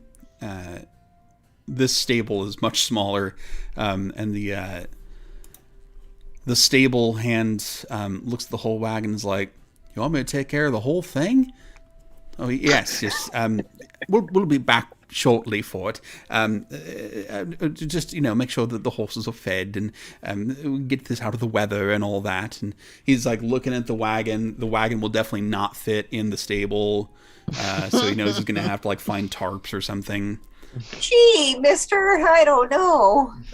But when Lebec hands him like several gold pieces, the guy's like, "Oh, yeah, well, absolutely, that's sure." Sets You're about. gonna give me a whole gold piece? Uh, Thanks, mister. and Charming fellow. Lebec wanders with you. There's not much to say of town in this town. Basseton is like farms, and as you're walking through here, you can hear like the clanging of what is obviously a blacksmith, and you can see that there's like a large canvas enclosure where someone's working at a forge, and you can see not a large building, but it does have a sign over the door that says Celia's, and you can hear a little bit of music coming from within, so definitely sounds like that might be where you're holing up for the night. All right then. All right. As you walk into Celia's, it's a dive bar, just straight up. There are Those orc kids are somehow here. yeah, they're here trying to sneak booze. Is it Celia? Just like the name Celia. No, I know. I'm making an orc name out of Celia. Sorry, I like Paul. that. No, I like Thanks. that. We have like an apostrophe somewhere in the middle. Yeah. Yeah. You're breaking my heart. Celia's is a divey little bar. As you walk in, there's like 10 people here who all look fairly drunk. There is a piano in one corner, like badly out of tune, and there's someone playing it and someone badly singing along to it. Da, da, da, da, da, and that's it. Yeah, just For they're rights having a good time. Yeah, it's the non-copyright songs. It's miraculous. Oh yeah. Yeah. It's all of those. Keyboard man. Yeah. Keyboard, sir. Sing us a tune, keyboard man. Oh wait, can I join them? Can I join in the reverie? Sure, go ahead and roll a performance check, James. Hey, you know what? I haven't got a chance to bust my moves. Yes, Hey, if I know you will. this song. +3 performance, easy peasy. The lemon is now squeezed. Okay, that is a 12 plus 3. 15, baby. Yeah, you don't know the song, but you sing along just as well as the other guy does, and you are a lot more sober than he is, but you're having a good time. You are mingling. Whistle that tune, you keyboard man. You can see that there is a dwarven woman behind the bar. She's got a decent beard going. That's in thick braids, and she is slinging drinks back there, and it definitely seems to be at the tail end of a crude joke as you enter that some of the bar patrons laugh at. Lebec says, "Oh my, quite a place of character." He strides up to the bar and hoists himself up. Pardon me. I would like to procure some drinks and rooms from your establishment here, if you would be so kind. And the bartenders, yeah, sure, and does have a round of drinks come up. You've seen cleaner glasses in your life, but Sure. Have we seen dirtier? oh, for sure. Oh, Yeah. okay, then we're fine. Someone wiped a rag across them for sure. Yeah. Ah, it's fine. Yeah. They may not have touched water from the last time that they had a beer in them, but you know, it tastes beer, and Most of the spit is off from the previous Yeah. patron. Oh, is for the sure. goal. Okay. and she says, I've got 3 rooms, so you're gonna have to do a bit of bunking up, I suppose, but they're all open, so yeah. I call Mud Pack. Lebec pays for the rooms, and the bartender, who you learn is in fact Celia, hands you the keys. Celia says, where the heck are you all coming from? Oh, we are en route from Takar.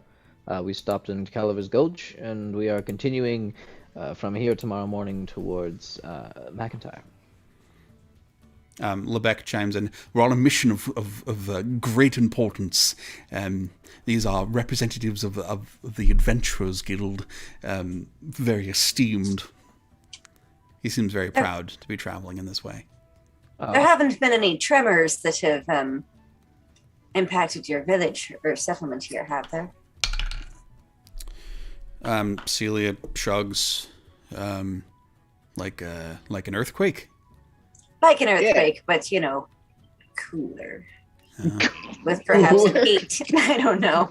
I just can't stop. I can't get the word tremors out of my head, and now I can't get the movie out of my head. So Worms. No.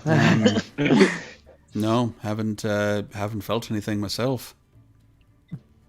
just wanted to check. Thank you. We're doing our job. As you have your drink, you can tell that like word of you is getting around a little bit. Yeah, can I get a quick vibe check of this room now? Sure. Go ahead and do that vibe check. Perception Julian and then will- insight. Julian will do one as well. Okay, that's not bad. perception is a 15. Okay. And insight is an 18. All right. For Julian, perception is a 15, and insight is a 8. So what you're getting... Thought we were going to match. What you're getting is that people are definitely interested. It's a small town. Anything that drops in the middle of a small town is going to ripple around with some interest. You're not detecting any hostility or anything weird. Just, people talking about the new thing happening. As word starts to go around, you do see a large person get up from the corner of the bar, like the corner of the room, and make his way over. When I say large, I mean like large. Not just tall, but like very, very big. Shoulders. Does he cause tremors when he walks over? He does not. Ayo. But as he comes over, you see that he's not holding a drink. He's holding what looks like perhaps a cup of coffee. And he says, "Well, I hear you all are adventurers." Yeah. Yes, Santa, we are. And as he gets close, you see that he is in fact a bugbear. Ooh. He's got on like just some casual slacks and a loose shirt that kind of cuts down way low, and he's covered in hair, and he's got big old tusks. And he says, "Oh, that's great to hear. I'm the mayor here. Mayor Bugbear. Bugbear Mayor. The mayor, to make your Bugbear? acquaintance. Okay. I'm Patrick Bugbear. my name's Kevin. It's Excuse me. if I'm not trying to interpose, but if you've in the adventure, are you here for the evening? Are you here for a day? What are you here for? We are passing through. We will stay the night. And are you having trouble in your town? He pats what looks, trying to like find pockets, and he pulls a little notepad out of his back pocket, and it's hilariously small in his huge hand. And he fishes out a pair of glasses and puts them on, and he says, I can only imagine like Hank McCoy, like from X-Men right now. Yes. just like As portrayed by Patrick Warburton. and he's kind of doing that thing where he's trying to like focus it, so he moves the paper a little bit back and forth, getting the right focus. And as he does that, you can see written at the top of the notepad in big bold letters is "Mayor Stuff." I respect Love it. him. I love him. I He says- adore this man. All right. So things that we might need, again, not trying to impose, obviously, but you're here. One of our farmers has lost a couple of sheep. They're probably in a nearby gorge. It's just the gorge is kind of a bit of a trip, and sheep are kind of heavy. Is that a thing you all do? Carry a sheep? Yeah. You can carry a sheep. It's doable, certainly. What else is on the list? Well, we had a irrigation ditch have a bit of a collapse in it over the winter. We got to get that dug out. I've not interacted with many adventures. Is that an adventuring thing? Sounds more like a chore thing. Not It's typically. not our Mr. purview. All right. Not Well, just typically Mayor Kevin. it's on my list. I was gonna ask. What?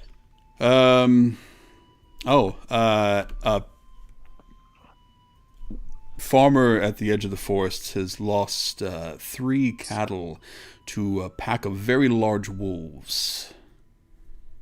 Does that sound like something you'd want to look into? But We can that kill be a little wolves. bit more in our purview. Yes. All right. You know, Kev, that's closer. Yeah. Okay. Yeah. Well, Yeah. can't take care of everything. Can't take care of everything. Gotta choose what you're doing. I guess I'll go try to find the sheep. I could assist you with the sheep if Well, if you're doing the wolf thing, maybe that's a priority. yeah, we could do that. But if we have some spare time, I have no problem assisting you with the sheep either. Elena just wants to hang out with the cool mayor. You make me jealous. He takes a sip of his coffee. Says, did I hear about you were headed up to McIntyre? Yes. Yeah. Oh, well. Maybe you can, take care of things. I have to imagine that these wolves are coming from the forest. Like, we got a whole bunch of, regular area around and then a big forest right behind the town. If I was a wolf, it's probably where I'd be. Makes sense. So. You say large wolves. Are these dire wolves? I haven't seen them personally. But It tends to be the case if it's a large wolf. I think. we get wolves around the sheep. Sheep are bad for that. They don't usually eat the cows. Of course. Takes a pretty big thing to eat a cow. And they're taking the cows. Well, From the they're taking That's most of the cow. That's quite a large wolf. Yeah. So, if you could take care of that, are you coming back this way? Would we be returning through this path on the way back? Yes, you would. Yeah. I'm Oh. sure. Oh, I great. imagine Well, we'd want to collect the cart. yeah, if, take care of those wolves, check it on your way back. I'm sure I can spare you a little something. Appreciate it. We will keep our eyes out. Absolutely. 10, 15 years ago, maybe I'd be out there hunting wolves, but it feels like a lot. Julian, who also has a cup of coffee, will offer a cheers to the guy and just be like, I have a dear friend that I think you would get along very well with. It's a shame he's not here to share this with you. Cool. Jesus. Oh my god. Well, if you need anything while you're in town, let me know. And welcome to Basseton, of course. Nice to see friendly folks. Obviously, don't cause trouble. These knuckleheads, they get into plenty of trouble on their own. They don't need any encouragement. Enjoy your stay. There's not much to do, but enjoy your stay. Thank you, Mr. Mayor Kevin. Thanks, Kevin. Gives you a nod and puts his notepad back in his pocket. Mayor stuff. Mayor stuff. And he actually takes his cup of coffee to go, and he leaves the bar. Anything that any of you would like to accomplish this evening? Oh, how much for a round of shot? Oh, did I step on someone? Go ahead. Sorry. I don't need to roleplay it, but I want to ask around if anyone's seen a kid in red and tell them to be on the lookout if they haven't. Yeah, you ask around. Nobody hears tale of that. A round of shots. Let's see.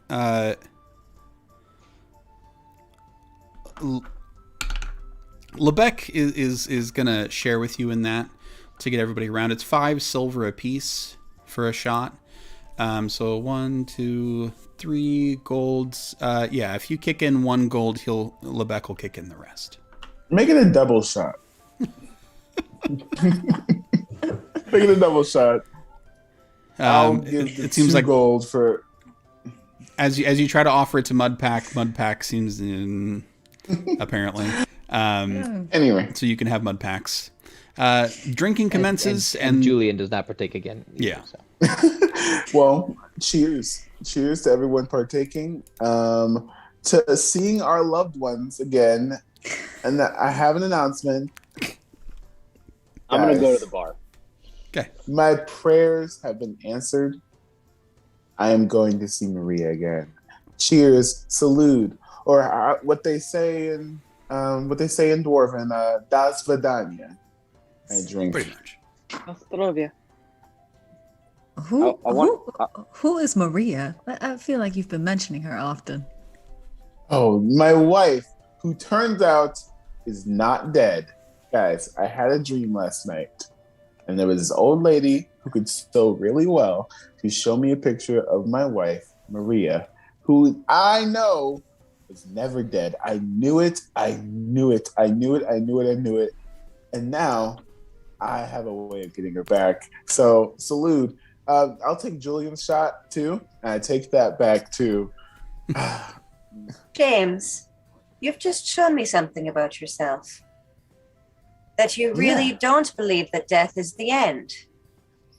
If you knew that she wasn't dead, and yet you knew she was dead, then what is death? Not what we think of death. How much are you had? I'm trying to be happy. I'm trying to be happy right now for you, James. I'm trying to bring this in an uplight situation, like a lighter mood, and not just, disagree with you like I usually do right off the bat. At this point, I'm 4 shots deep. So I would like to take my good friend Mudpack, put them on my shoulder. Oh dear. Oh dear. You can certainly attempt that. First, what I'd like you to do is roll a Constitution saving throw. Here we go, baby. +1, easy peasy. That's 11 + 1. That's 12. Okay. It's not entirely hit you quite yet. Mudpack, you are definitely, as James seems to be attempting to pick you up, you can certainly resist that if you wish. I mean, that would just cause more of a scene at this point. So fine, just put me on your fucking shoulder. Very undignified. It's very undignified. Oh no, he is going to wild shape into a squirrel. Okay. Sure. Why not? I can still listen to you. I can still understand as you do that, there is a cheer of approval from some of the patrons in the bar, and like an uproarious laugh as James picks up this gnome who suddenly just like poof into a squirrel and runs around. It's pretty much exactly like Sword in the Stone.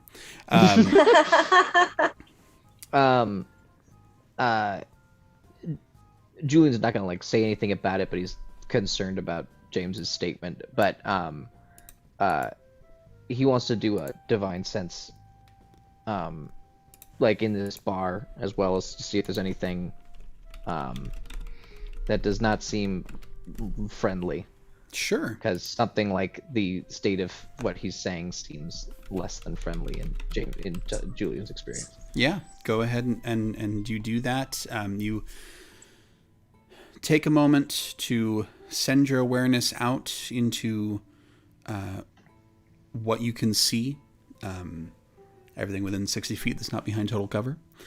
Mm-hmm. You do still get this... You get that celestial presence from James. And that's it. Okay. Interesting. But but yeah, he'll just note it away in his mind that he's got to keep an eye on James.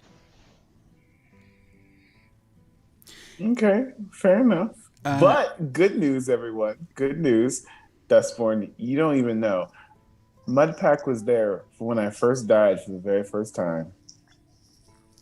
And it was the best thing ever. I saw my wife for the first time in years. Maria, that's what I'm talking about. And now I have a chance to see her again. So I suggest we celebrate. Who else didn't take their shot? I take their shot too. So ready to go. That was probably mine because I went to the bar. Are you going into the bar for anything in particular, Crickstump? Yeah, I wanted Celia to tell me that joke that she was telling when we first walked in. Go and roll a persuasion check. Yeah, absolutely. 14. She says, "Do you speak Dwarvish?" Is it better in Dwarvish? It's not going to translate very well. You know what? Give it to me. Okay. Go ahead. I don't speak Dwarvish, by the way. Go ahead and make an intelligence check at disadvantage. There we go. Wow. 17. Okay. You don't really understand it. I rolled a 20 and a 17. But with some context clues, you get that it's something about mining and a really big vein. I think I get it. Yeah. You kind of get the context clues for that. In the shaft and everything. Yeah. And some of the old timers laugh again, hearing it twice. Anything anyone else would like to do here in this evening in Celia's bar? I just run around on the patrons' shoulders and like a squirrel. make them happy in my squirrel self. They are delighted. Yay! This is great. This is people are going to talk about the night that a squirrel ran around the bar for a very long time. My legacy. Oh, go ahead, Julian. Oh, I just think, so he did his divine sense. Julian's also going to do detect magic while he's in the bar. All right, you do that. While you're doing that, Harrow. Harrow's going to approach Emiliana. Okay. So, would you like to room with me for this evening? Of course. Yes. No. I also wanted to ask a question of you. Of course. I'm new to the guild, and are you also new, or you said that you ran a relatively. I have done one mission in the past. All right. Well, I'm not. I might be heading out after this mission and then come back at a later time. Who knows? But I did a little bit of work. As a bounty hunter before joining the guild, and you keep asking about this child in red cloak. I wouldn't mind possibly going off and looking for her if you need help with it. I would appreciate that. If you do not mind. I told See what you happens? I told you a little before, but She's Antonia's sister, I'm assuming, or brother? yes. Paul, I don't remember. What is the gender of Antonia's sibling? Brother. Brother. Her brother. He ran off into the night when everything went down. At my insistence, Antonia was brave and foolish enough to remain, crossbow in hand. Have the scars to prove it. I wish that I had not separated them. I read a fairy tale once about a child in a red robe running from wolf. Interesting how it works. But whatever happens in this mission, if I can try my best and ask around. I would appreciate that. You are very kind. It's part of the job. I simply joined the Adventurers Guild because I had a thing happen. Wanted to see if I could get some answers, but typically one gets pulled back to what they're most comfortable with, and this is comfortable for me, but I always find a bit of fun trying to find people. Would you like a second pair of eyes on your thing? Ah. I did not mean it like that. Apologies. It's not. Your Oh my god! Oh well, if you're offering. No, I'm it's funny with the talk about death and seeing what's beyond. I had a personal situation where I came close and I saw darkness. Not in the empty kind of way. It's most shadows. And ever since then, I've been able to do things that I can't quite comprehend.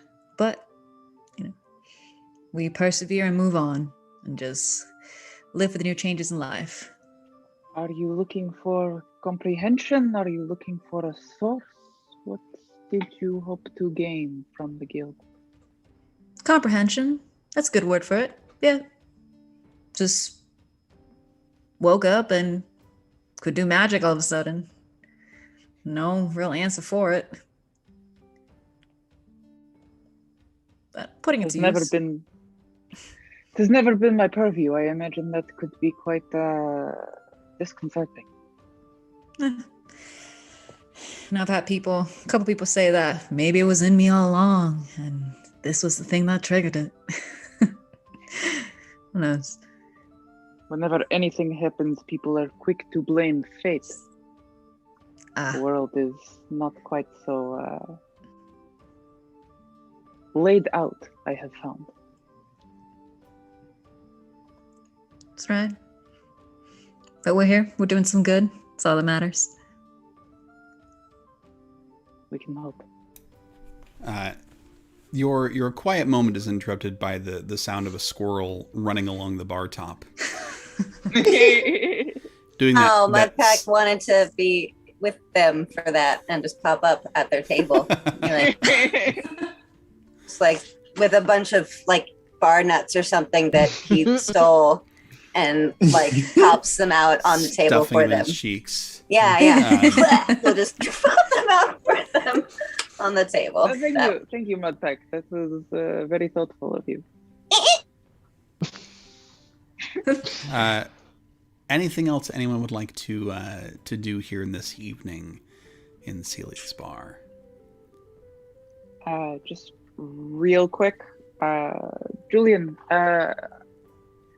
I wanted to apologize for my behavior the other night. The language I used was uncalled for. I do not know if I have offended you, but in any case, I am sorry. Julian is kind of sitting at a chair, and his eyes are closed, as he's meditating on the room with the detect magic that's currently happening.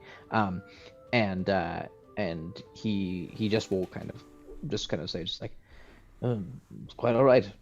I've experienced a whole spectrum of things on the ship. Trust me, it is nothing new, and no offense at all, I assure you.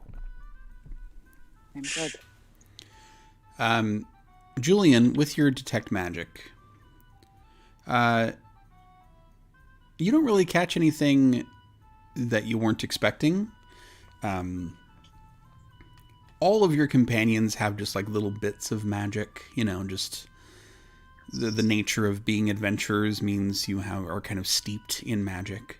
Crickstump very obviously has some kind of magical item.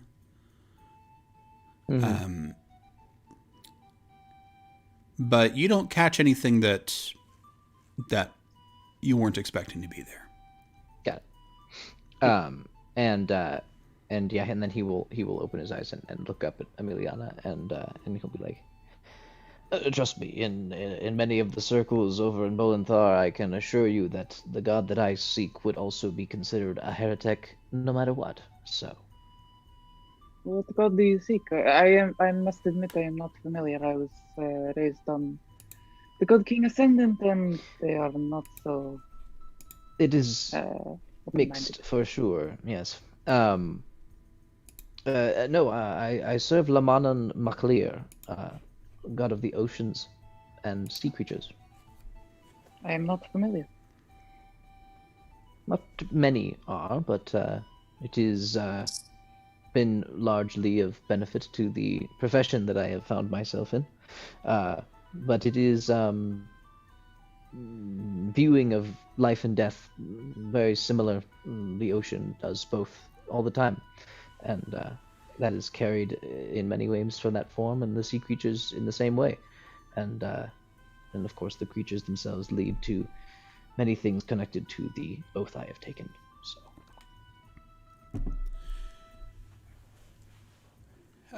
as the evening goes on, some of you drink, some of you abstain, but the mood stays fairly up throughout the night. Is everyone staying in rooms tonight? Yeah. Okay. Yeah. I always have to ask with Mudpack and Crickstump on board. I know. That's fair. Because sometimes sometimes you all just decide like to rough it. So I want to give you the option. That tent situation. Or the tents. You don't have the tent anymore, so you can't, I don't. It floated down the river. It's never gone. replaced it, so all right. Well, you all Lebec has like a small drink. Not a large drink. And turns in a little early. And, Mudpack will spit a mouthful of nuts in front of his glass as well. Okay. That came out interesting. Anyway. Well, that's I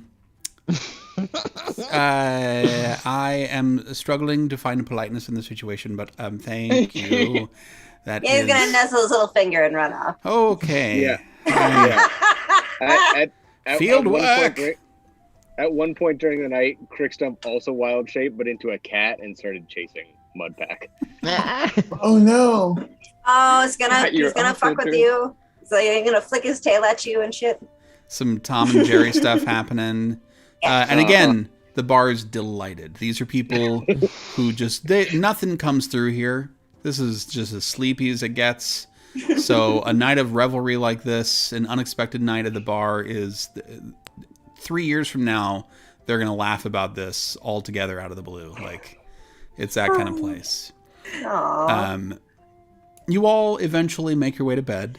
And it is, when you finally turn out your lanterns, it is dark. There's some cloud cover. There's a huge forest looming nearby. It gets dark in Basseton. And some of you lying awake a little bit longer as you're just kind of laying there listening, do hear howls.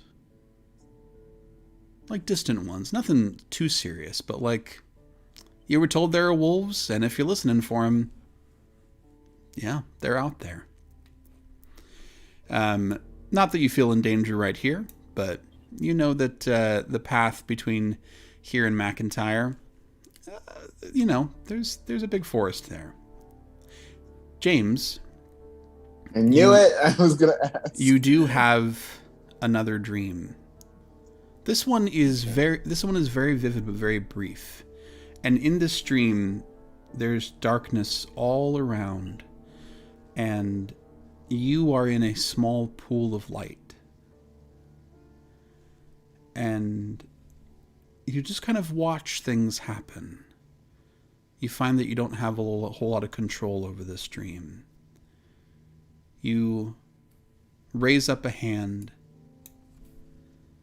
and look at your extended fingers, and you can see that hooked into each of your fingertips is a thread. And as you look at them, you can see the thread pull. All 5 fingers. You can feel that sensation of the string moving in your skin. You can feel a bit of a tug. But you can also feel that whatever this is connected to is getting closer. And that is where we'll end tonight's session. No! I need to get my wife back. Whatever. Okay. All right. What could possibly go wrong? Everything. Who we got? Well, Who we got? a lot of interesting stuff happened in this session. Learned quite a bit about these characters. And we'll see what the journey to McIntyre looks like when we all meet up again next week. So I'm going to say right now, goodbye, players. Thank you so much. And I'm going to go ahead and talk to the people at home. You at home, thank you for watching. Whether you're watching live or whether you're watching who knows how long in the future from now, we are so overjoyed to be able to share our stories with you. Make sure you subscribe to the channel. Make sure you're going to be coming back next week to see what happens. And if you really love it, make sure to subscribe to the Patreon, because that's how you can directly support us and get a bunch of cool stuff back. Thank you. We love you. We'll see you next week on the Adventurers Guild.